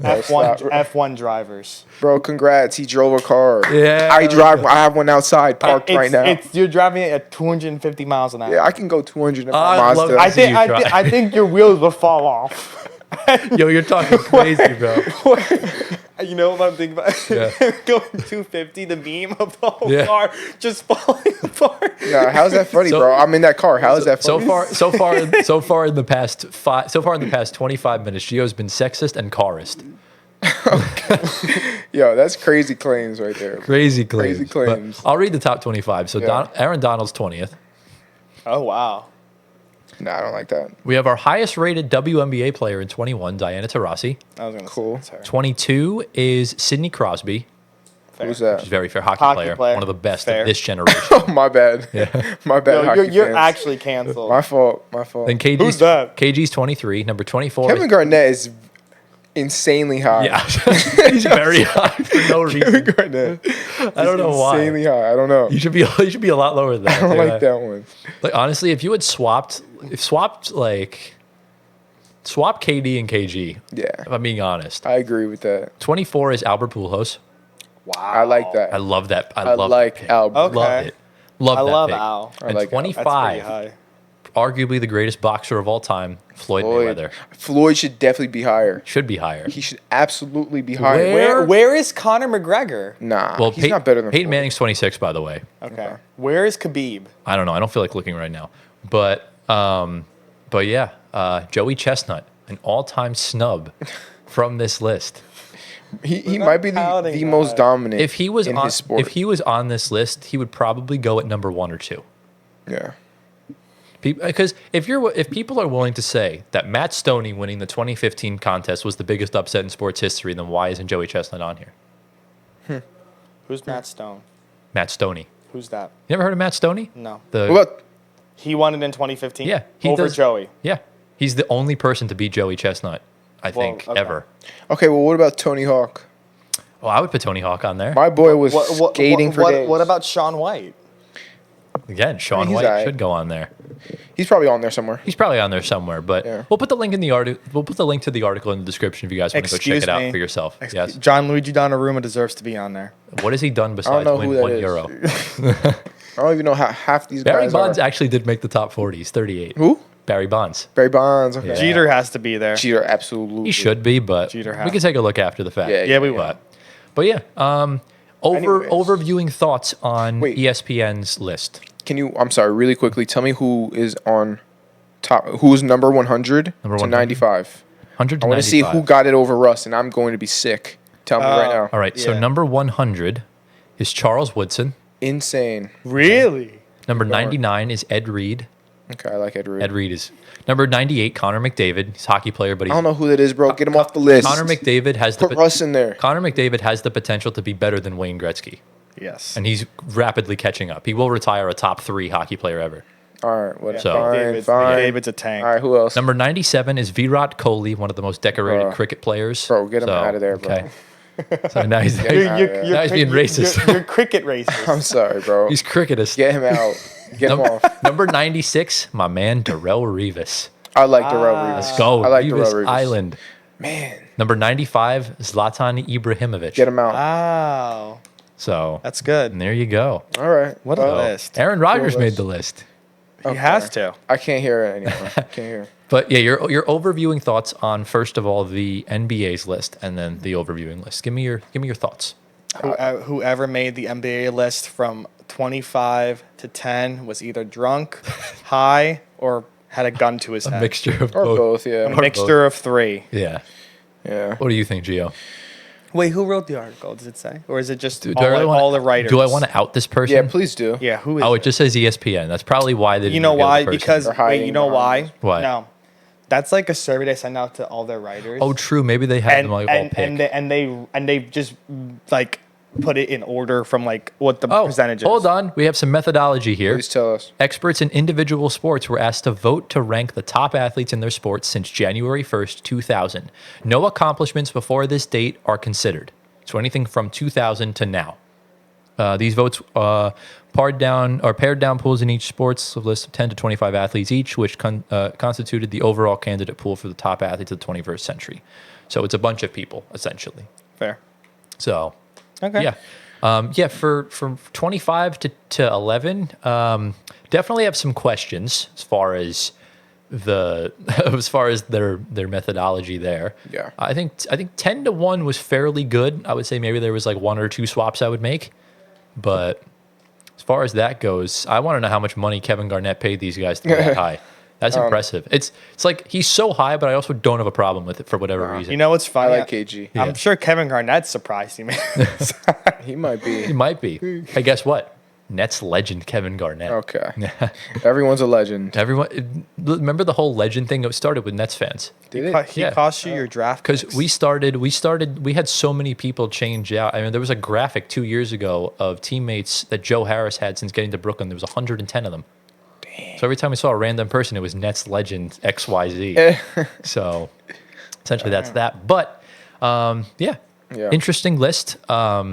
I'm curious to see what happens later on as we all age and everything like that. So, and ESPN's going to ESPN at the end of the day. So I think it's time to move on. It is. All right, into the next segment, the next story.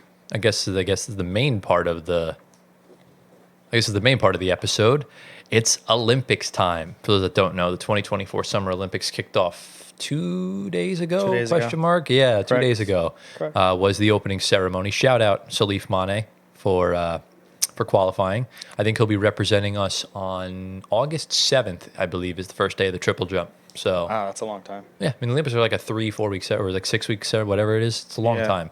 So yeah, that'll be cool. I think it's like, I don't know if I'd rather have my event right away or like at the end.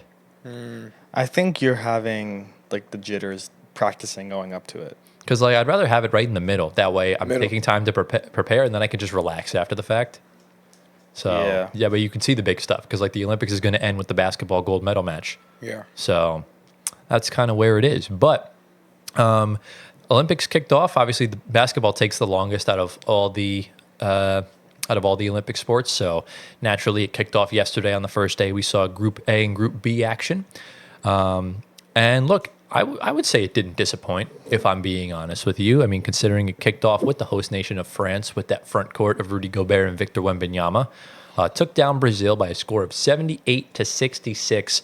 Wemby shined on the defensive end, just really was a problem. And it's really gotten people thinking, including myself, like, when this dude reaches his prime, he's going to be an issue.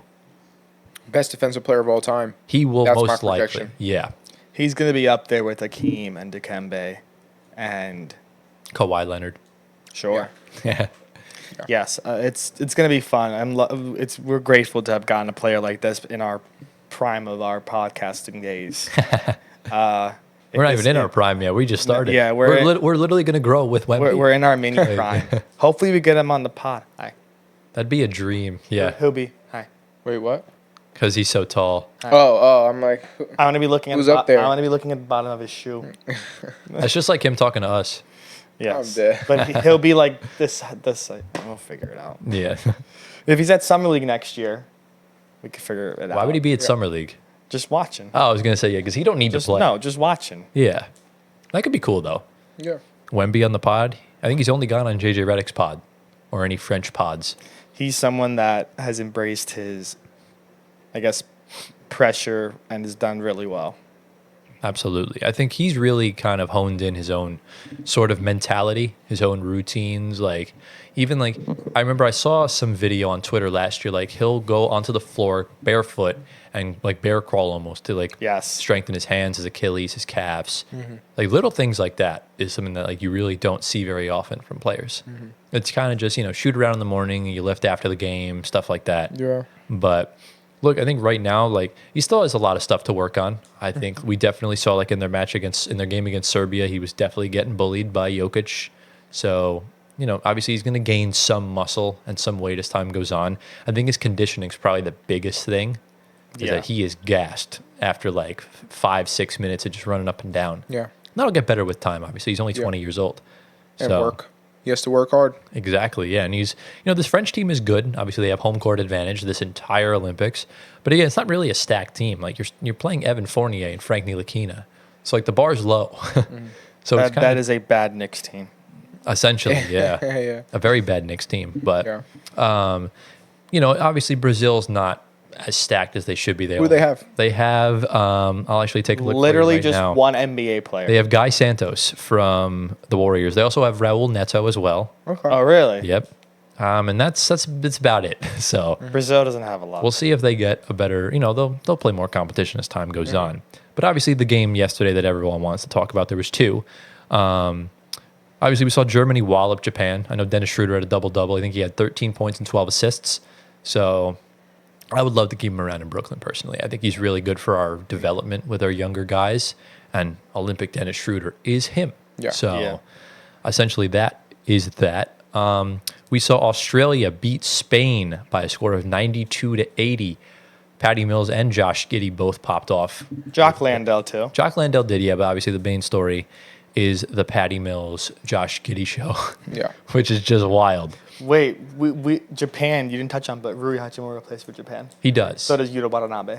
I'm curious to see what happens later on, like if Cam Thomas keeps progressing into the player he is, if he never makes Team USA, will he play for Japan? Which could be Rui really will still cool. be around. I don't think he's Japanese enough. He's born in Japan, But that doesn't mean he's Japanese. right, but he's a natural Japanese person. Can he speak Japanese? How am I supposed to? I don't know the guy. We can ask him at the I game. highly doubt it. Hey, you never You can know. be born somewhere, but you can't. It doesn't We can mean you're ask him at the Japanese. game. Does that mean that Embiid's not American enough? Oh, Based he on is. that logic? He is. But he should be playing with Siakam. point. Exactly. See, does that mean that means that Kyrie's not Australian enough? Yeah. So there's always something. There's always something. But I saw the highlights from that game. It's just crazy how Patty Mills just looks lost on an NBA floor. You put him in the green and gold, and he looks like Steph Curry out there. It's crazy. It makes no sense to me. Yeah. That's why we were excited when we signed him, because that was after he led them to the bronze medal. Yep. And then we saw exactly what happened on the NBA floor. They beat Spain. They beat Spain. You want to Yeah, know who Spain has? Who? Spain has. Santi Aldama. They do. I don't know if he played. He did play. He had 27. Yeah. They also Okay. have both. They have the Hernan Gomez brothers as well. Yes. Hernan Gomez, Willie yeah. and Juan. So, yeah. Willie's a Knicks legend. Yeah. I remember him.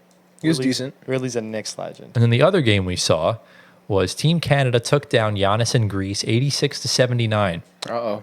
So Jamal Murray played like barely played, 5 minutes. which has got fans concerned that either he's injured or he just doesn't want to play, kind of save his body for the season. Yeah. SGA, Lou Dort, and Brooks were the main. Who else? They have RJ Barrett. RJ They got Barrett. Kelly Olynyk. They got They got Andrew guys. Nembhard. I was out yesterday, so I didn't really get to watch much of the games. So I kind of have to go. I only watched the highlights from the Australia game. So bad on me. Bad on me for not watching. But it kind of is what it is. We'll see. Canada has some guys, man. They're gonna be a tough out. They look. No, they are. They look good on paper, but they struggle together. No, but Yeah. look what they just did to Greece, though. Right. Greece but only has Giannis. outside of Still it's Giannis, who do they really have? Like Nobody. The Nassus. Thanasis and Kostas aren't even playing. No way. Playing. Not even Alex. Why? I don't know. They have Papa Giannis. They have Giannis' You have father. They have So- Giannis' father. So yeah, essentially, as far as that goes, it's hard to take away because the games were close, but kind of not. If that makes any sense, I don't really know how to know what you're describe talking it. Any thoughts? Did you guys watch any of the highlights or anything? I need to watch back. Yeah, me too. I didn't have any time, but I saw the box scores. That's Okay, fair, literally what yeah. I looked at. That's fair. And obviously, we saw some games today. We'll touch on the first one. South Sudan came to play again. They knocked off Puerto Rico 90-79. Yep. Yeah. Carlick Jones had a nice game. He's really fucking good, man. Where is he again? He's He is- playing overseas somewhere. I forgot where. I saw. I think Jaylen Brown reposted him on a story, or somebody else did. Let me double check. On Carlick Instagram. Jones. Probably. I forgot who it was. Carlick Jones currently plays for. He currently plays for no one. It's a free agent, I think. Interesting. He just played out in China. So Russ is home. yeah, Can you stop, bro? Russ is second home. Puerto Rico, but Jose Alvarado had a nice game. He had Yes. 26. He's good. Puerto Rico's going to be good later on. I think they're just starting to kind of come into their golden age. I think if you remember the name, KJ Morrow was kind of the start. Okay. The small little point guard from UMBC. Ah. Yeah. Okay. He kind of led the Puerto Rican charge, and now they've went to another. He was on the upset fast team? guard. Yeah, Okay. he was on that first I don't team. remember that team. So- I was just saying.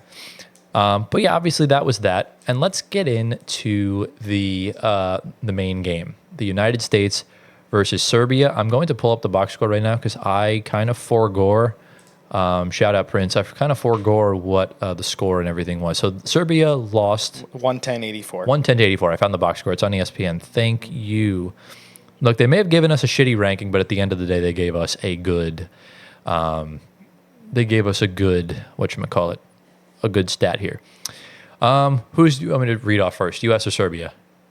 Serbia. Yeah, do Serbia. it away. Yeah. All right, so Nikola Jokic led the way with 20 points, 8 assists, 5 rebounds, 8 of 15 from the field, with 4 steals as well. So a very solid game. Dorbic had 13 points on 5 of 11 from the field. Bogey had 14 and 6. And Avramovic had 10 points. And 11 points from Vasilij Micic off the bench, who's currently on the Hornets right now. Okay. 42% from the field, 24% from three is a massive yikes, and 76% from the free throw line is not great. I'll get to why this game was very strange to me in a minute, but we'll go on to the U.S. LeBron James had 21, 7, and 9 on 9 of 13 shooting, so very efficient from the King. 12 for Book, only 4 for Embiid, 15 for Holiday, 11 for Steph Curry. That was the starting 5, by the way. And then on the bench, you got 23 points from Kevin Durant. He went 8 of 9 from the field. He went 8 of 8 in the first half. He went 0 of 1 in the second half. 5 of 5 from the 3-point line, including a buzzer beater to end the first half. And then you had 11 from Ant, 7 from AD. Tatum and Tyrese Halliburton did not play, and their minutes have slowly gone down as the showcase games have gone on, which makes no sense because both of them played pretty well. So I'm a little perplexed as to why.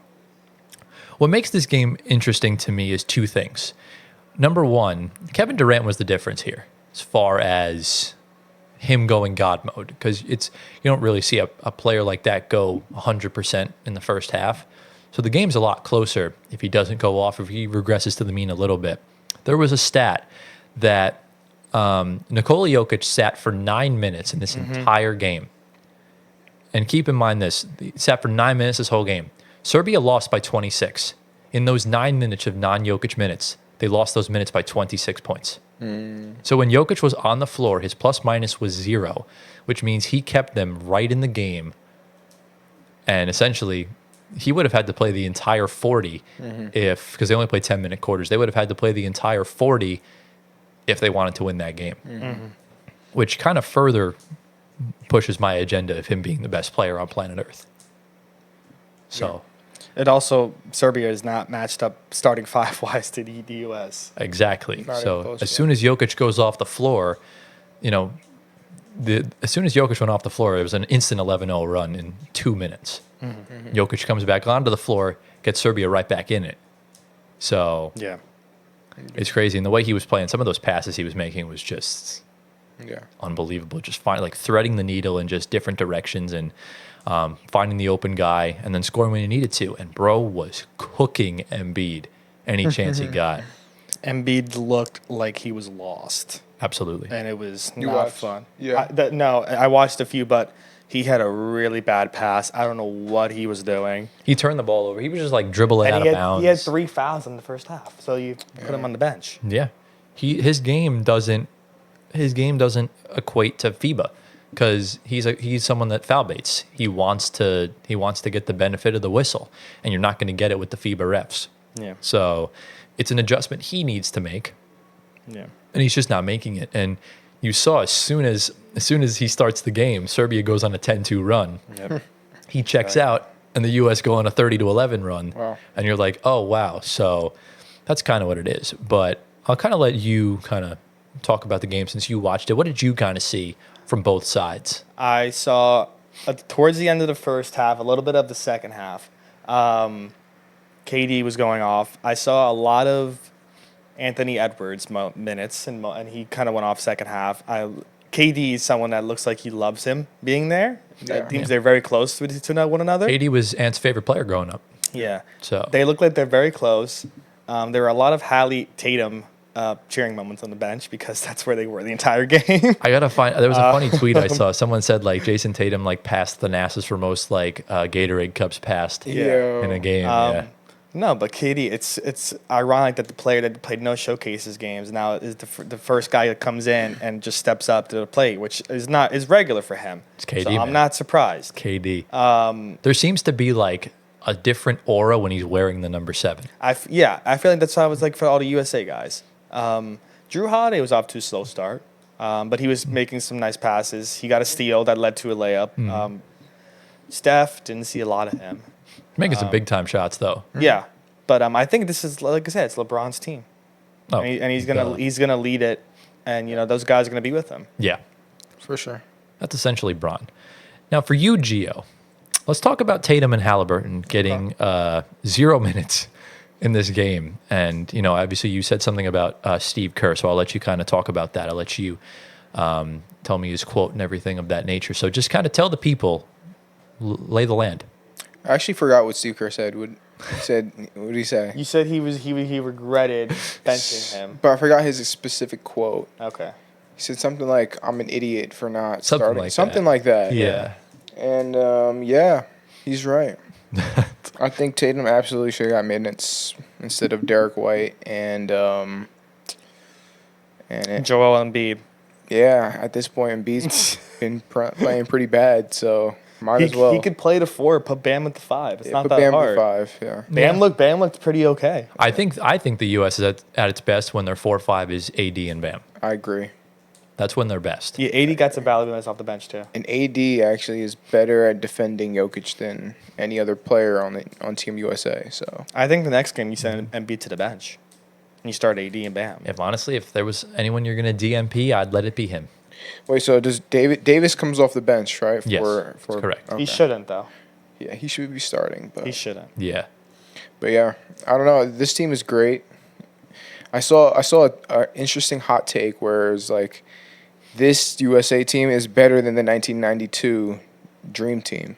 I think, is it because it's just based off of accolades as far as like individual awards? I don't think anything beats that dream team. That Dream Team was insane. No, I don't but if you think think anybody about it, beats if you that. really do think about it, a lot of those players, like for example, Bird, he was like the year after he ended up retiring, And then Magic Johnson, he was still a good player at that point, but LeBron James, even at this age, is better than Magic Johnson was then. Yeah. So like there's a lot of, and then Curry matched up against their point guard. Who was their point guard? Stockton. Mm-hmm. I'm taking Curry every day. So like I think this is a good, interesting argument. I think we can bring that up another time. Maybe next week we can show the teams. Yeah, we can compare. Compare the teams and see which one's actually better. I think if Embiid was actually his MVP form, probably, just because you have 5 elite caliber players at the position starting For centers? No, in the whole starting lineup. You arguably have a top 3 in each position in the NBA as far as that goes. Because Steph, you could make the argument that Steph is still the best point guard in the NBA, but he's like at worst top 2 or 3. Devin Booker's probably the 2nd or 3rd best shooting guard in the NBA. I actually don't even think the best shooting guard's even on the team. Who's the Drew Holiday's there, obviously. Embiid, you could argue, is like a top 3 center right now. But yeah, it's interesting the way the team is. But yeah, it's very interesting. Some players should have made the team. Like, why is Jaylen Brown and Donovan Mitchell not there? That's like Jaylen Brown should be there. Jaylen Brown should be there. Literally just Mitchell, won a Finals MVP. Jaylen Brown should be there. Yeah. Mm-hmm. There's a lot of players on the team like Derek White. Derek White should not be there. Embiid should have not. He should have been playing with Siakam for Cameroon. Or even with France. Or France. Right. Yeah. But I mean, he had a right to choose the U.S. Yeah. But obviously that comes with backlash. Yeah. But other than that, though, I feel like Edwards. It's obviously not Edwards' team. Mm-hmm. I feel like he's like future. Yeah. I'm not even going to the future. I'm in the now. I'm in the present. And I think Edwards is he's a vital part to the team when it comes to like. He's like that energy guy. Yeah. Everyone loves Edwards. He brings the energy, and he's cheering for his teammates. He's definitely a leader, and I can see it. He's hungry. Oh yeah, he's hungry. He's a leader though, amongst guys that are older than him. I can see it. Like that's why he's my favorite player besides Jalen Brunson. Not because we share the same name, but he just and seeing how like him and KD when like they talk with him on there, like KD's hitting him on the head like good shit like. When he's getting bench minutes with him. Mm-hmm. Right. Yeah, he's next up. He's next up for sure. But yeah, Tyler, bring us to the quote. Yeah, bring us Joel to the Embiid quote. stuff. There was a bunch. I'm trying to find the other 2, but Joel Embiid, when they were in London for their last couple showcase games, and they played Germany in one of them, and he was on a podcast with a bunch of yes men, essentially. And I'm gonna be like, for me personally, I don't like Embiid, and I've already don't have respect for him, and what I heard from this podcast made me lose even more respect for him, because it's just like it draws back to other incidents that has happened across the like recent years, and it really just doesn't add up. It doesn't align. And I think the biggest quote that he said was he feels like he's the most hated guy in the NBA, and he doesn't know why. He said, I think I'm the most hated guy in the NBA, and I don't know why. Now, for me personally, I don't think he is the most hated player in the NBA because I think that title probably goes to Draymond Green or even like Dylan Brooks or Grayson Allen or even, when he was in the league, Pat Bev. So I think Embiid's probably up there. But my question is, how do you lack the self-awareness to not know why? That's what I don't seem to understand. Is because if you look at the way he plays, just flopping everywhere, trying to get to the line, just being the most unethical player in the NBA, and not taking accountability when you lose, that perplexes me. How do you not understand why you're hated for those reasons? Well, look at it this way. SGA, you can argue he does the same thing, even more than Embiid does, right? But everyone loves SGA. SGA blamed himself for losing that series against the Mavs. Mm-hmm. Joel Embiid choked a 28-point lead against the Hawks in Game 5 and then lost Game 7 because he had a turnover. Everyone wants to talk about the Ben Simmons missing the layup. Embiid had the ball with 40 seconds left down 4 and gave the ball right away. And that was the dagger for the Hawks. Blamed Ben Simmons right in the press conference after the fact. Yes. What did he say? He said, the turning point in the game was we had an open shot and we didn't take the open shot. I remember that. When in reality, you got 1 point out of it because Thibault missed one free throw, but you had a chance to kind of put the game to bed there, and the Hawks put the game to bed right there because his pass was horrible and got stripped by Danilo Gallinari, the fish man. Who, Excuse me. We don't hate on Italian players. But even still, past that, 3-2, you win Game 5 on the road in Boston last year. James Harden wins Game 1, drops 45 points without Embiid. Right. You're up 3-2 at home. Jason Tatum's 1 of 15 from the field and scores literally every single basket on Embiid after the fact. And then in that third quarter, Embiid was targeted defensively every single time through that third quarter when the Celtics won that quarter like 40-10 or something like that. Mm-hmm. Embiid's comments after the game, I can't win alone. There comes a time where every single time it's either Ben Simmons' fault, it's James Harden's fault, it's Doc Rivers' fault, it's Brett Brown's fault, it's Tyrese Maxey's fault. And stuff like this is why I just can't like the guy. Because why is it every single time you have teams well enough capable of winning the championship? Like, they should have won in 2021. If Kawhi misses that shot, they probably could have won it in 2019. Mm-hmm. And then in 2022, you lose to Miami. Embiid was insanely inefficient in that series to begin with. And then just this past season, I will give him a slight pass because he's injured.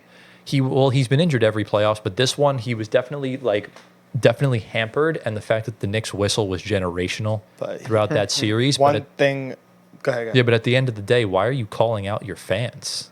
Like, of course Knicks fans are going to go to Philadelphia. Like, have you seen Knicks fans? He gave it all this year, and you could tell he is not all there.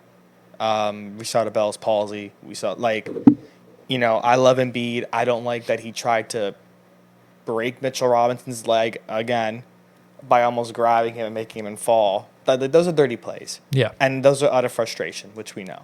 They're not out of frustration. I think he was in that play. He was frustrated. Yeah. But in that play, he was frustrated. Right, but if it's out of frustration, then why does he keep doing it?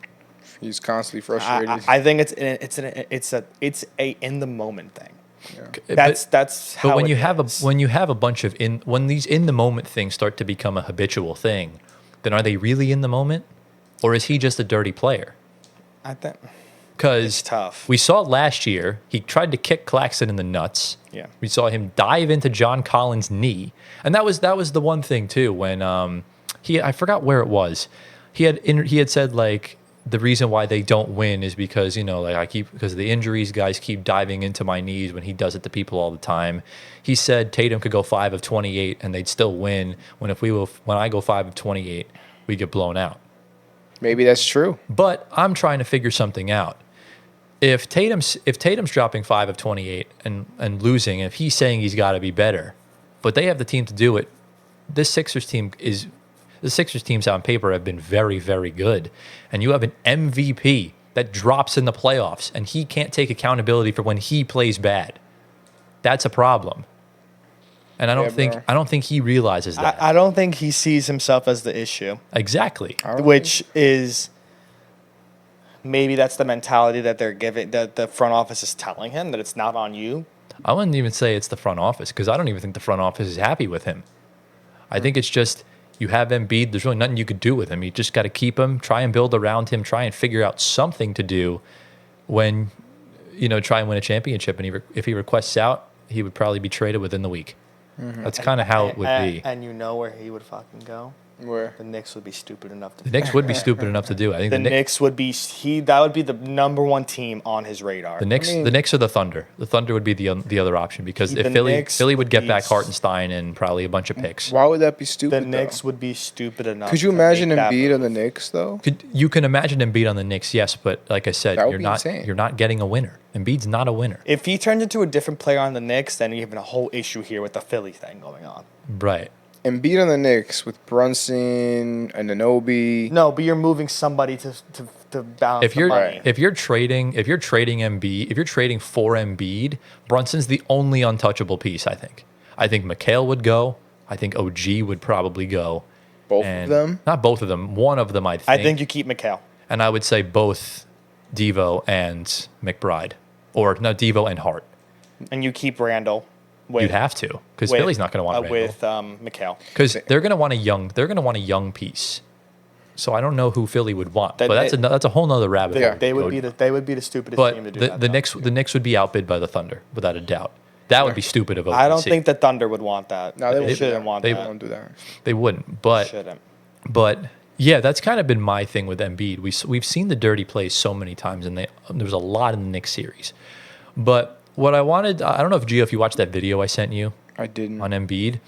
So the whole Olympics thing is another big topic that's gotten a lot of outrage because obviously he's from Cameroon. Expressed interest in playing for Cameroon, but said the situation there is not ideal for him. Not sure what he meant by that. But he's tired of losing. Essentially, yeah, probably. But he would be playing with a decent team. He's never lived in France. He's been to France a few times. He's supported France over social media and all that stuff. He can speak French, obviously, because Cameroon was, once a French colony. And literally, he had written an open letter to the Prime Minister of France to request special citizenship so he can play for the French national team. In his letter, his only reason was to play for the French national team. And then 2 weeks later, after getting his French citizenship, he becomes a U.S. citizen and completely, completely betrayed the country of France. Because it's not that easy to get citizenship, especially at that point with no residency for that long. And the French Prime Minister only did it so he could play on the national team. I remember to go behind his back and not. I mean, everyone, the entirety of France is upset. And every time he got the ball or he checked back into the game, he would just be welcomed with a lot of boos. So, and it kind of just goes back to that whole thing of Embiid not being who everyone thinks he is.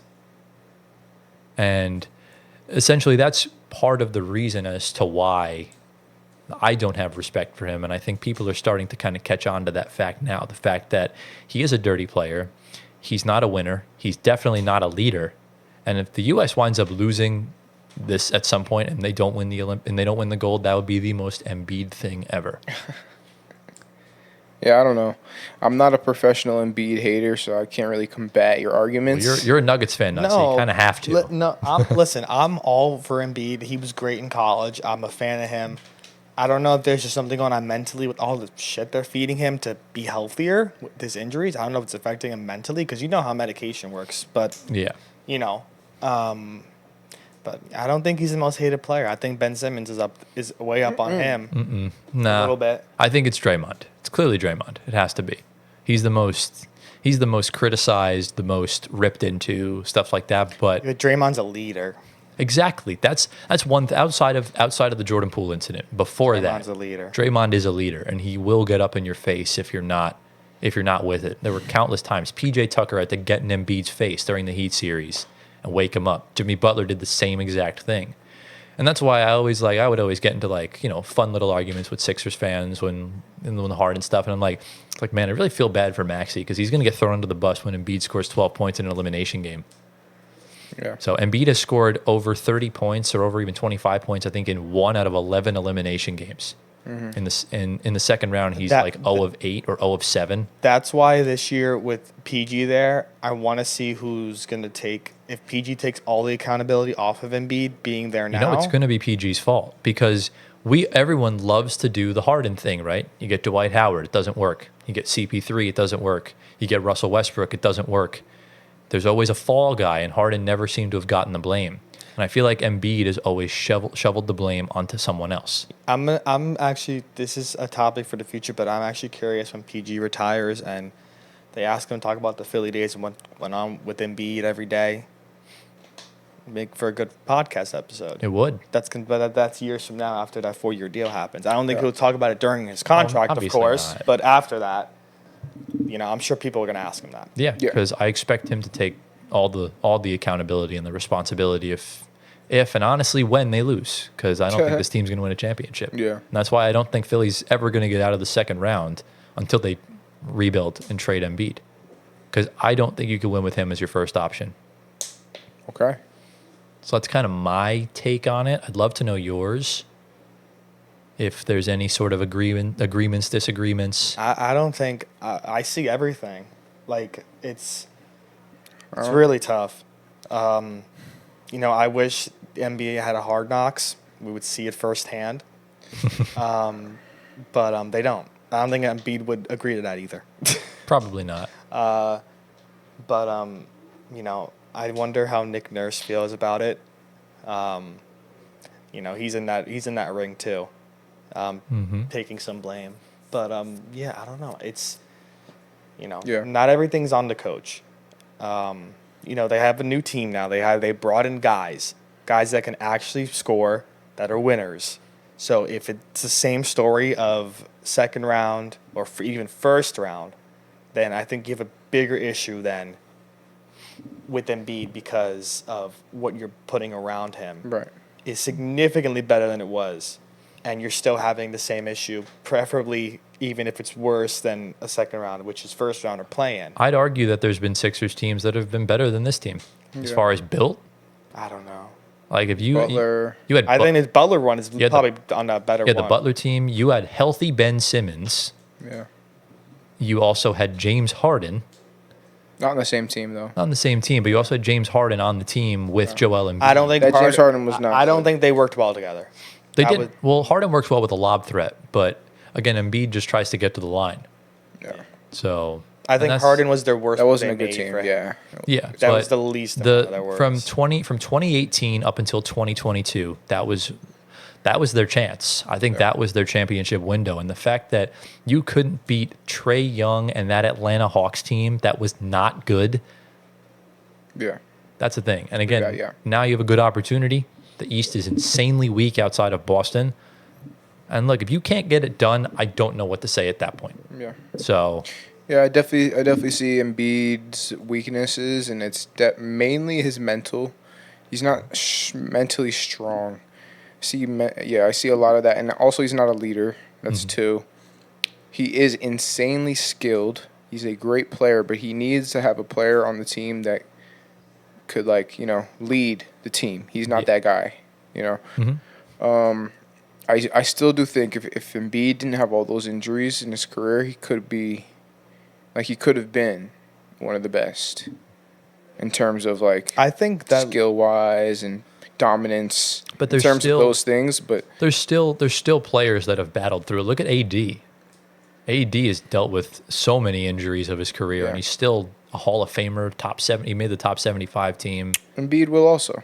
He obviously will, yeah. But AD is someone that he's stronger, more mentally, and knows his game to the sense where he knows what to do in those moments where Embiid will just take a step back jumper rather than bully his ass into the post. So it's two different types of players.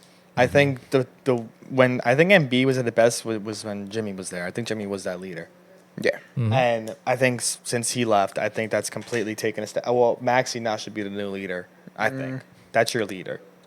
They really don't have a leader right now. They don't. I don't really, and I think that's why it's going to be the same thing. Like Paul George to the Sixers looks good, but as far as championship wise, I think they bless you. Thanks. I think they missed the mark again. Yeah. As far as that goes, because the problem is not who you put around Embiid. The problem is the person you're trying to build the team around. Right.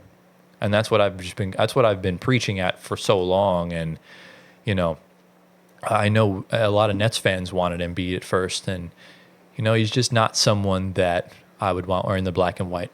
As a Knicks fan, I don't want him if they trade for him. I tweeted this out yesterday. I truly don't think he would average 20 if they never called his foul baiting antics.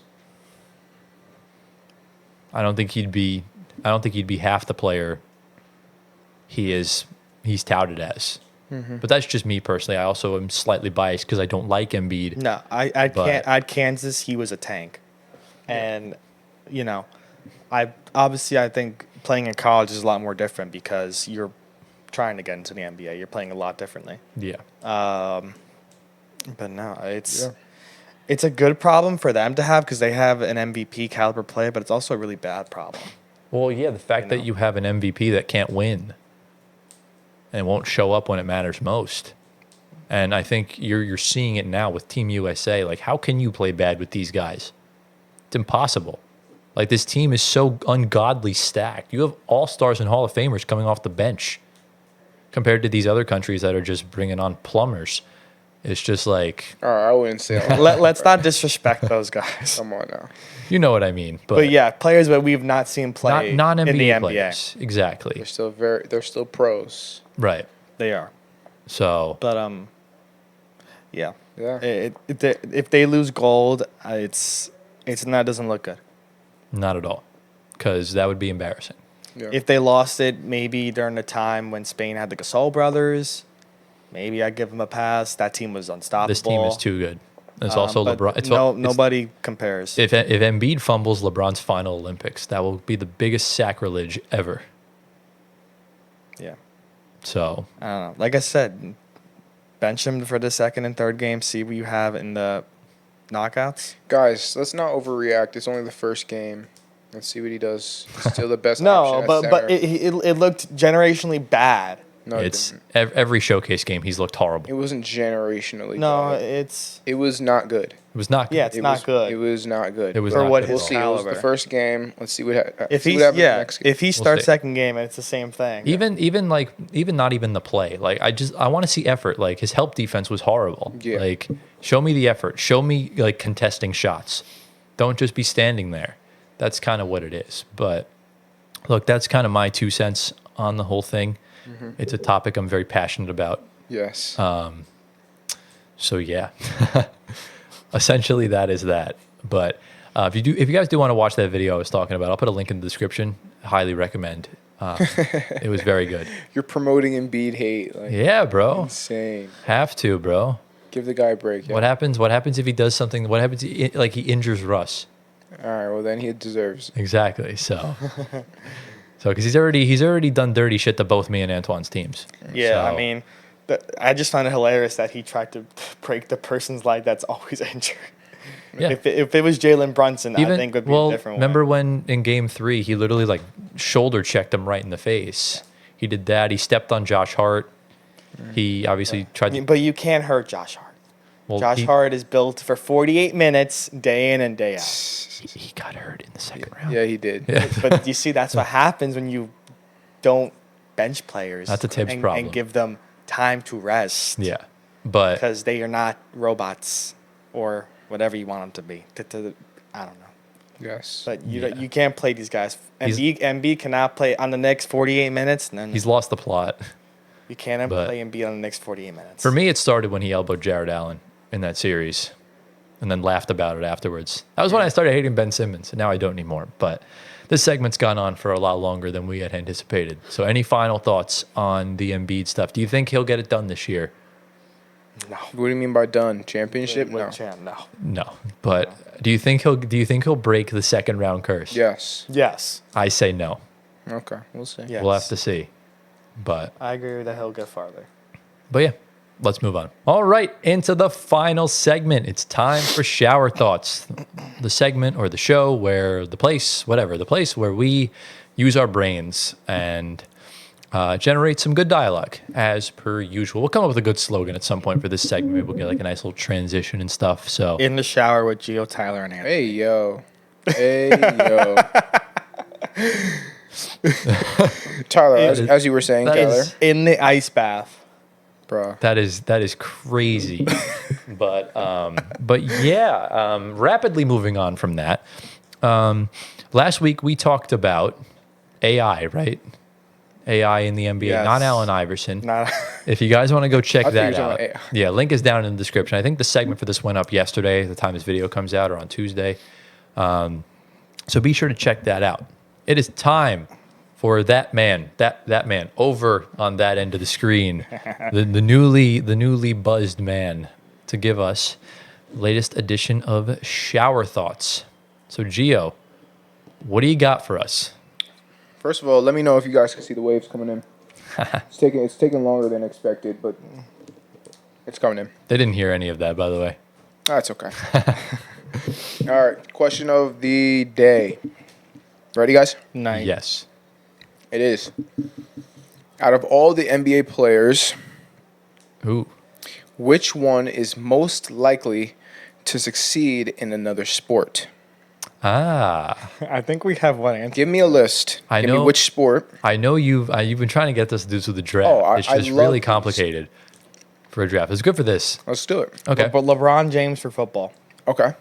that's clear. That's definitely one. That's how you start a conversation. start a good, conversation. Good spot. Yeah.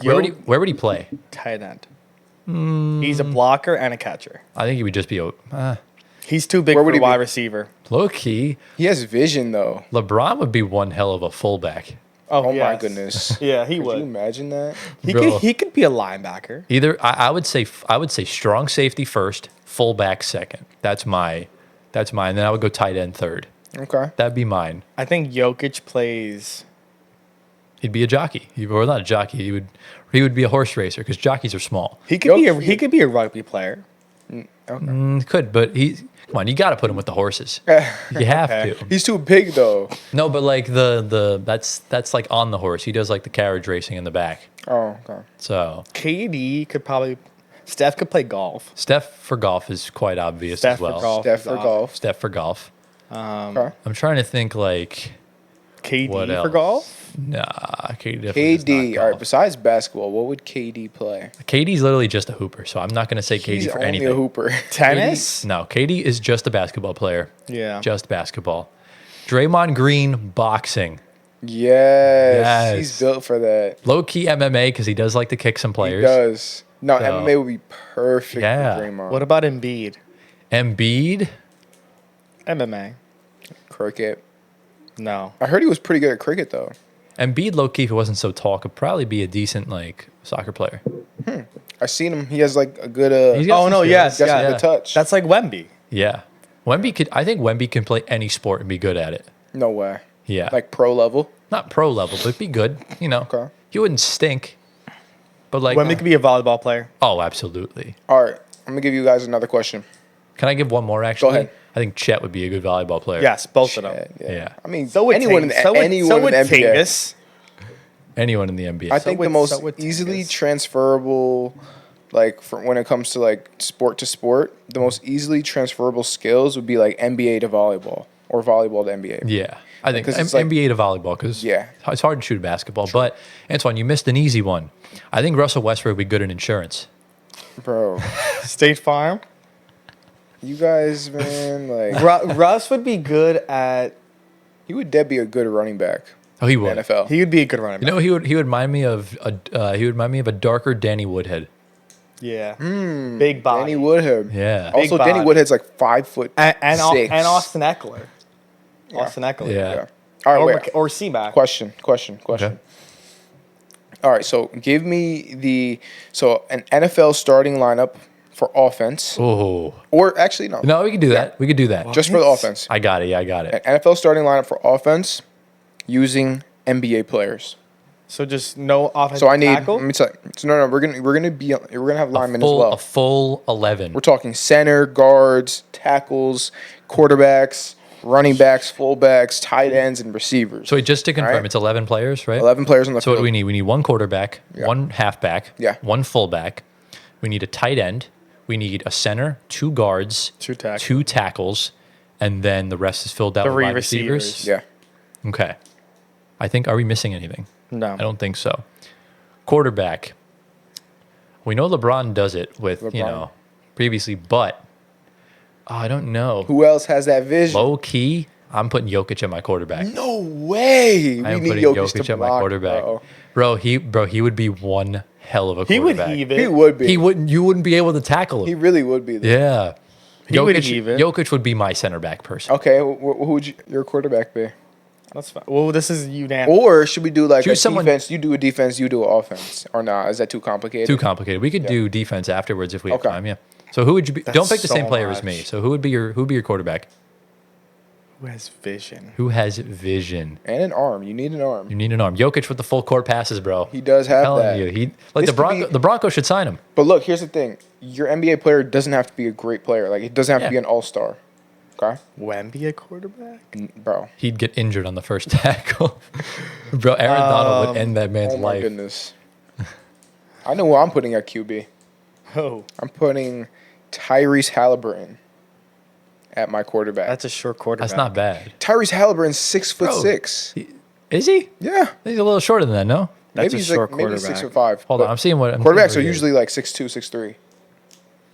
I'll put Giannis at quarterback. Bro, no way. That's amazing. That is Giannis doesn't amazing. have vision. You are never beating the draft allegations. I'll tell you Giannis does that. not have vision, bro. He's 6'5". He's my height. okay, 6'5". No. Yeah. Jalen Brunson now. He's a running back. Why you would only go left? In the meantime, think of your running back. My running back. My running back is Jalen Brunson. No, I want a quarterback from you. Need quarterback. Quarterback. Think of The point guards, bro. there's such a good option that you're not choosing. Shea? No. Anthony Edwards? No, he's a point guard. Trae Young. Oh my god. Tyler, just tell it for me. Luka Doncic. Thank you. He's fat. He's 6'7" and You don't need to be that mobile as a bro, quarterback. if you're fat, you won't get tackled. and he is mobile. True. He's very mobile. Okay, Yeah. I'll put Luka at quarterback. Yeah. All right, so you're putting Jalen Brunson at your halfback. I'll put Brunson at half. Who would be your fullback? Because I'm putting Braun at fullback. Brown? Braun. Oh, Braun. Braun's going That's fullback. good. 100% You're Braun at smart. fullback. I'll put Draymond at fullback. Oh, that's actually good too. I'm trying to think That's of a actually- good running back. Like, I'll put Draymond at fullback. do you want this? Should the halfback be like shifty or should he be big? Both. You want a combo, but you Ah. can choose which way you want to go with that. I don't know. Low key, I have an option. I just Ooh, don't know. I have the perfect. I know exactly who I'm putting at running back. Wait. Tyrese Maxey. That's good. It's a good one. Who would be yours? Russell Westbrook. Okay, fair. Because he's brute, he's strong, and he's Yeah, fast. that's why I'm trying to think of a good like option. Low key, I'm not gonna lie. Alvarado's kind of giving me it's a bit of a shout. Fast. That's actually really good. Really quick, fast. Super shifty. Yeah, sometimes actually you don't. really good. I He like kind that of gives pick. me like Sonny Michelle vibes. I love that pick. Yeah, I'm locking in Jose Alvarado. Lock it in. I'll put Tyrese Maxey at I like- wide receiver 1. Who's your fullback? Draymond. Oh, Draymond. Okay, that's a good Draymond's one. Yeah. Tough fullback. My fullback, who would I My fullbacks, bro. Braun got it. Braun got it. I'm telling you. who would I pick for fullback though?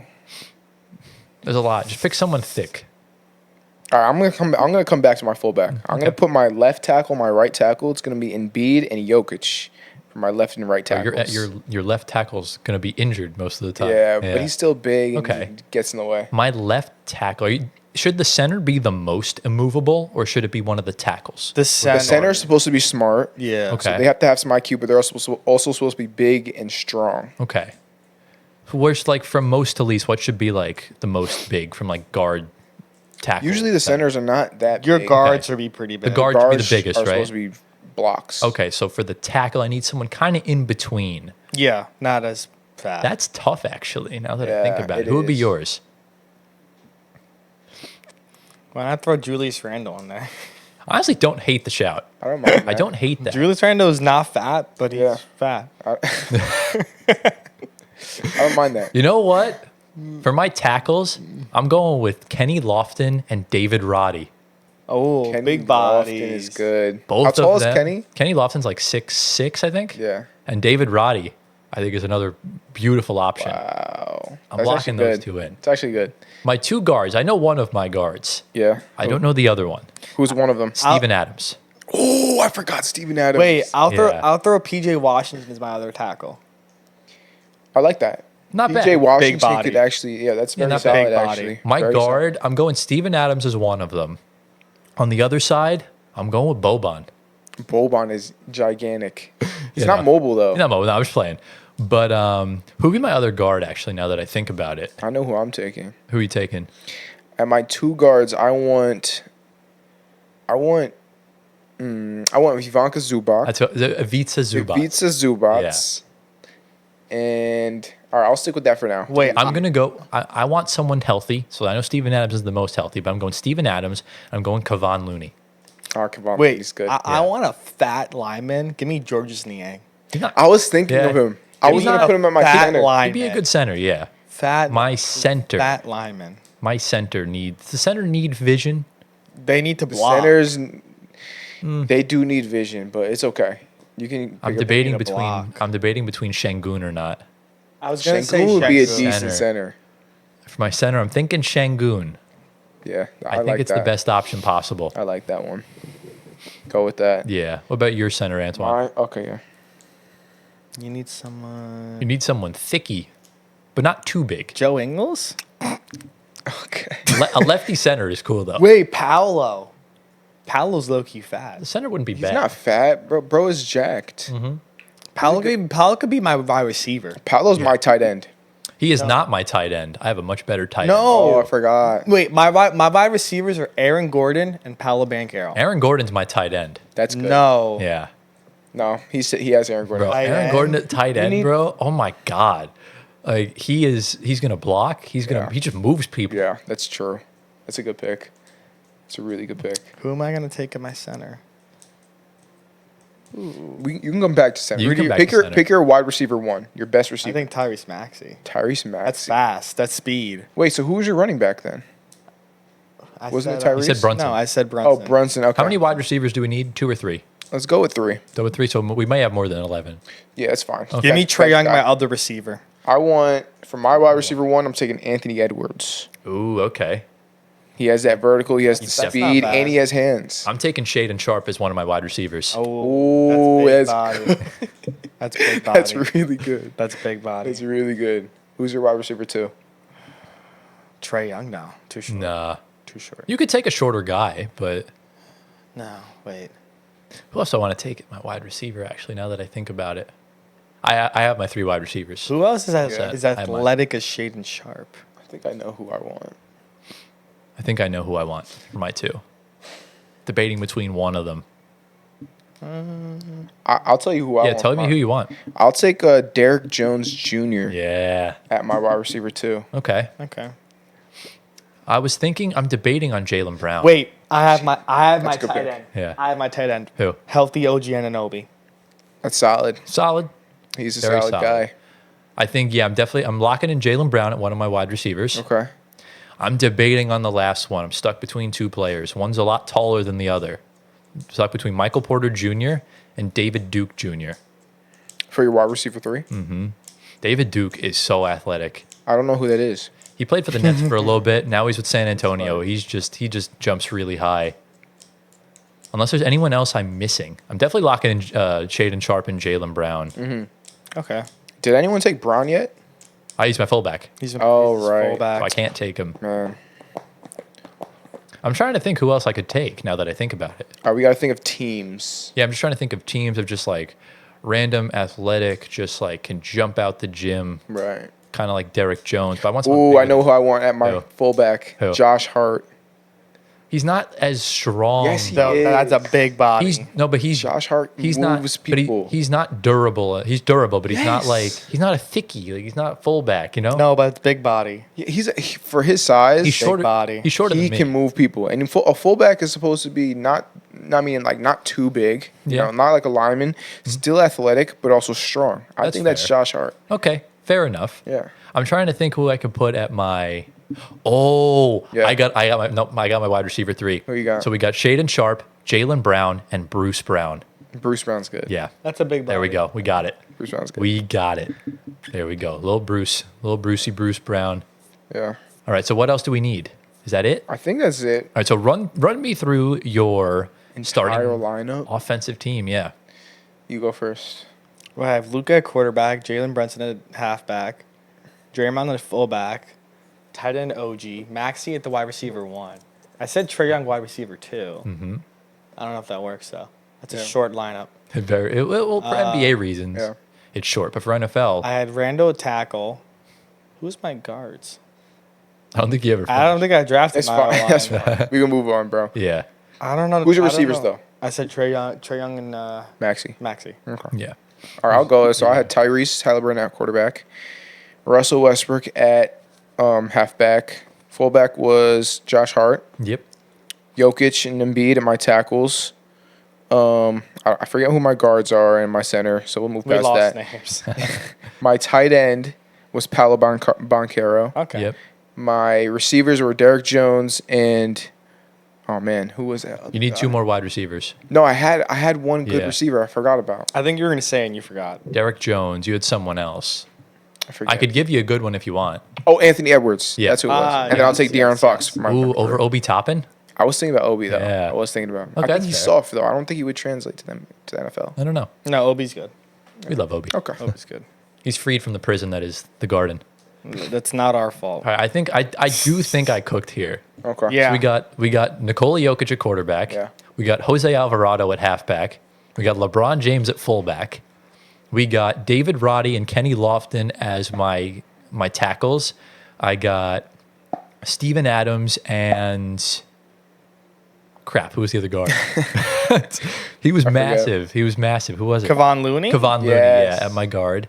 I had Alperen Şengün as my center. Yes. Aaron Gordon at my tight end, and my wide receiver core of Shaden Sharp, Jaylen Brown, and Bruce Brown. Yeah. That's pretty That is solid. a team, bro. Let's put that out of test. Holy Yeah. Pretty solid. crap. I do have a follow-up question though, really quickly. We're only on 17 minutes. You got time. Okay. Do you think that we will see more multi-sport pro athletes in the future? Yeah. Yeah. Oh, that was the question. That was Oh. it. Yeah, I The way think you we said will. it, I thought there was something else coming. I think Pause. we will. I just don't know who. Because, for example, we know, I don't know if you guys saw this video. Kyler Murray is one. Yeah, him too. But Anthony Edwards was talking to the ping pong team. Ping pong players, He yeah. was like, they said they can beat me. And he was talking that trash to the ping pong players. So Yep. do you guys think there could be any, like, whatever sport it might be?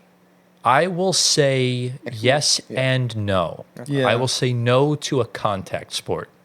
Because if you're in the NBA and you want to play in the NFL, ain't no way your coaches are going to allow that. Yes. Because if you get hurt, then you're fucked. And you fucked up an entire franchise.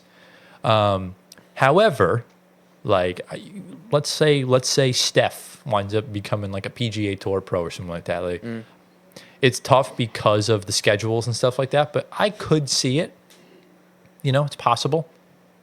I don't know how likely it would be, but I think for a contact sport, absolutely not. I think that is a total wash. Yeah. Yeah. That won't happen anymore. I think agree with you've seen the peak already with the Bo Jacksons and the, Right. Deion and- Sanders. yeah, and stuff like Yeah. that. MJ. I just don't see it happening anymore. What about like a high jump? Because, you know, NBA players are super athletic when it comes to vertical jumps. Right. Maybe like an Olympic. Hamstring injuries are very common among NBA Right. players. yeah. Right. I don't think track and field would be good for them. No. No. Okay. I would say maybe like, maybe ping pong, maybe swimming, Badminton. Badminton, Play yeah. some pool. Yeah. pool, yeah. Play some nothing that requires movement. Maybe they can join Russ in insurance. Okay, bro. Maybe they could be professional eaters. Okay. That sounds insane. Free Zion, man. Free Zion. He's just salty because Maybe they could start a WWE career. Okay. That's as contact as it gets. I know, But they're not getting hurt. Well, you kind of can get hurt. Yeah, you can. You easily. Logan Paul tore his ACL in his first WWE event. So it's always possible to get hurt. I don't know. What this, I just the think it'd be punches would super be. cool though. Like if you see like an NBA player, but he also does this and that. That would be cool. That Yeah. would No, be it's just so fun. cool, you know. So You might see it. Like I know Tyreek killed us track and field. yeah, yes. So maybe you'll see an NBA player do something yeah. similar. I hope so. Like I'll just. We're starting to see more NBA players kind of do. They join the content world with like podcasts and Yep. shows and stuff like or that. video games. So yeah, so like streaming and stuff. That's cool. Technically, that's a sport now. Esports. So, esports. Yo, esports. I forgot. You're who- definitely gonna see that. I Yeah. forgot who I turned on that was streaming the other day. It was an NBA player. Josh Hart, No. No, it was NFL. Cam Newton. Cam Newton. He was streaming Madden. I know college NBA, there are football. some NBA gamers. I know Jaren Jackson. Trying to think of other players. I know like Zaire Williams every now and then. Very Grizzly centric. Yeah. One Yeah. notice, but Dennis Schroeder streams. He Schroeder, does yeah. YouTube videos. Okay. I know Josh Hart definitely does. Yeah, Josh Hart definitely active on Twitter. They do. Huh? He's definitely active on Twitter too. Yeah. But that's definitely cool. Can I add one follow up question? Definitely. We're not doing defense, but who would be your kicker and punter? Oh, kicker and punt. And who would be your returner? Who has a I like leg? that question. Yeah, who would be your kicker and punter? Someone European. This is a question. Ooh, yeah. Definitely someone European. Yeah. Definitely European. I'm just trying to think who it could be. Kicker, punter. Kicker and punter. I don't know. It's tough, right? Do you have an idea? I don't. That's why I asked. A returner though? I think I can come up with that. Loki, Someone that Tyrese Maxey could be a returner. Russ could be a good returner. He would be. Tyrese Maxey. Think of like fast players. Oh, I got my you returner. got? Ja Morant. Ooh, I forgot Yeah. about Ja. Yeah. Jock could be a receiver. He could be a Low really good key, receiver. Ja. I could say Ja for a receiver, but he's a little small. Yeah. Steven Adams could be a kicker. He probably has a boot. He probably played. Even though he's from New Zealand, he probably played Aussie rules football growing up. Yeah. Oh yeah. So- I forgot about that. Steven sport. Adams to be a kicker. Or rugby, Yeah. probably. Oh, he was a beast. Bro, I just love Steven Adams. He's just a Chad. Yeah. I'm just trying to think of like a good kicker, I maybe can't think of a kicker honestly. a good punter, as uncoordinated as he is sometimes, or as uncoordinated as he looks. Giannis could be a good punter.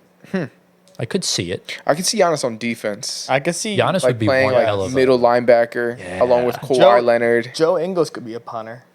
Yeah, you put Joe as the kicker. I can see Put it. Joe Joe as could the be a kicker. kicker. Joe's the kicker. Yeah, Joe could Joe be a Ingles as the kicker. kicker. Josh Giddey could be a kicker. He played some soccer. Yeah. Josh, yeah. Canceled soccer. Yeah, I would say so. Giddey could be there. I'm trying to think of who like any like good year. Patty Mills. Nah, he's too small. Wouldn't be able to get the kicks over. Yeah, it's tough. It's tough. For, It's like, tough. a kicker. We got to see who. Wait, Embiid has soccer skills. He does. He does, but like he doesn't move well. Yeah. But he'd be a kicker. Yeah, but you realize how high your leg has to go up True. to kick? Like your leg's like Wemby has soccer skills. Wemby would be a good punter. He would be. He would be a good Wemby has punter. soccer skills. Man, A good imagine kicker though. The torque of that leg just. I'm getting like Oh, Manu Ginobili. he doesn't play currently though. I'm getting Santi Aldama vibes for kicker. Santi Aldama. Santi Aldama for kicker maybe? Question mark. Pokasevsky, if he was still in the league, would be a good kicker. Oh my God, Pokusevski. Wait, Bowl. Bobo. He gets injured. Anyone with long legs, I Taco feel like they'll Fall? be good. No, Taco not Fall. Taco. He can't move, bro. Jason Tatum. No. Bro, that could be the third part of his YouTube videos. How to kick a football or how to kick a field goal. Oh man. Always an option, but no, Dennis Schroeder's my kicker. Oh yeah, he can play. Yeah, Dennis He can Schroeder's play. my I kicker. forgot. Or Franz Wagner or Mo Wagner. Either or, to be honest with you. Why all not good. Braun? Braun can do it all. He can, but he's my fullback, bro. Yeah. I got to resort him to my fullback. Hey. Well, he can play both. He can play both positions. Bro, Punter you and drink out of fullback. that cup. Hey, can you grab it with your foot and we can transfer it over? No, What? We're not doing that. This is skill. put the cup down. This is some really good skill. Are you going to drink out of that put cup? the cup down, You're gonna wash it. This I is hope. some I would hope you wash it. Anthony? this is some really good skill. Interesting information. But, lads, that was a fun little segment. Yeah. I like that. That was pretty good. It's different. Maybe Definitely. one day down the line we can actually fully make a team. We'll just Yeah. need like not late notice. Right. Yeah. Yeah. I probably Maybe- should have give you guys a little. That's okay. Heads up on You're that. good.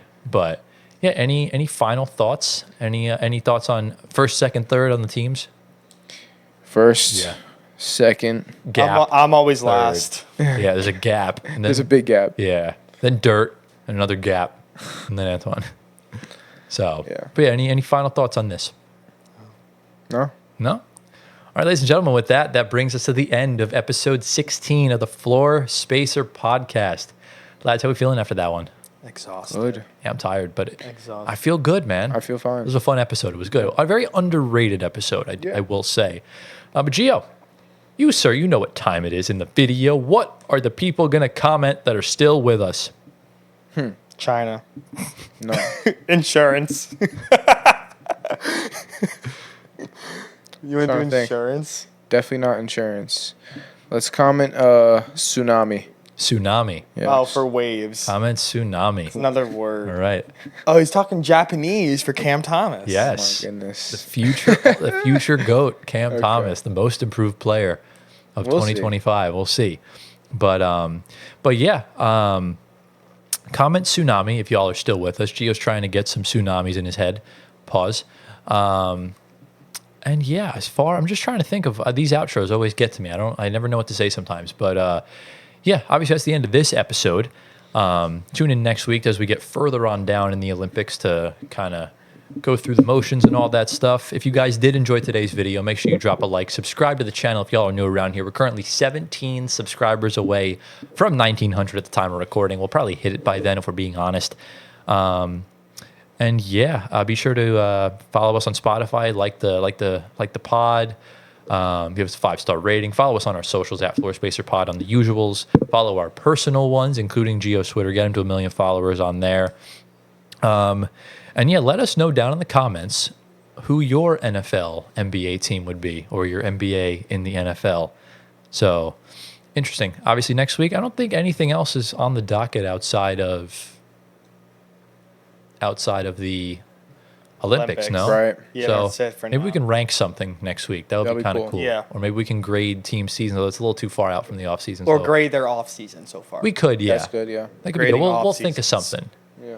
at the Yeah. end of the day. So, lads, anything else before we get on out of here? Let's do it. All right. We hope you all enjoyed. Thank you all for watching. We love you all endlessly. And we'll see y'all in episode 17.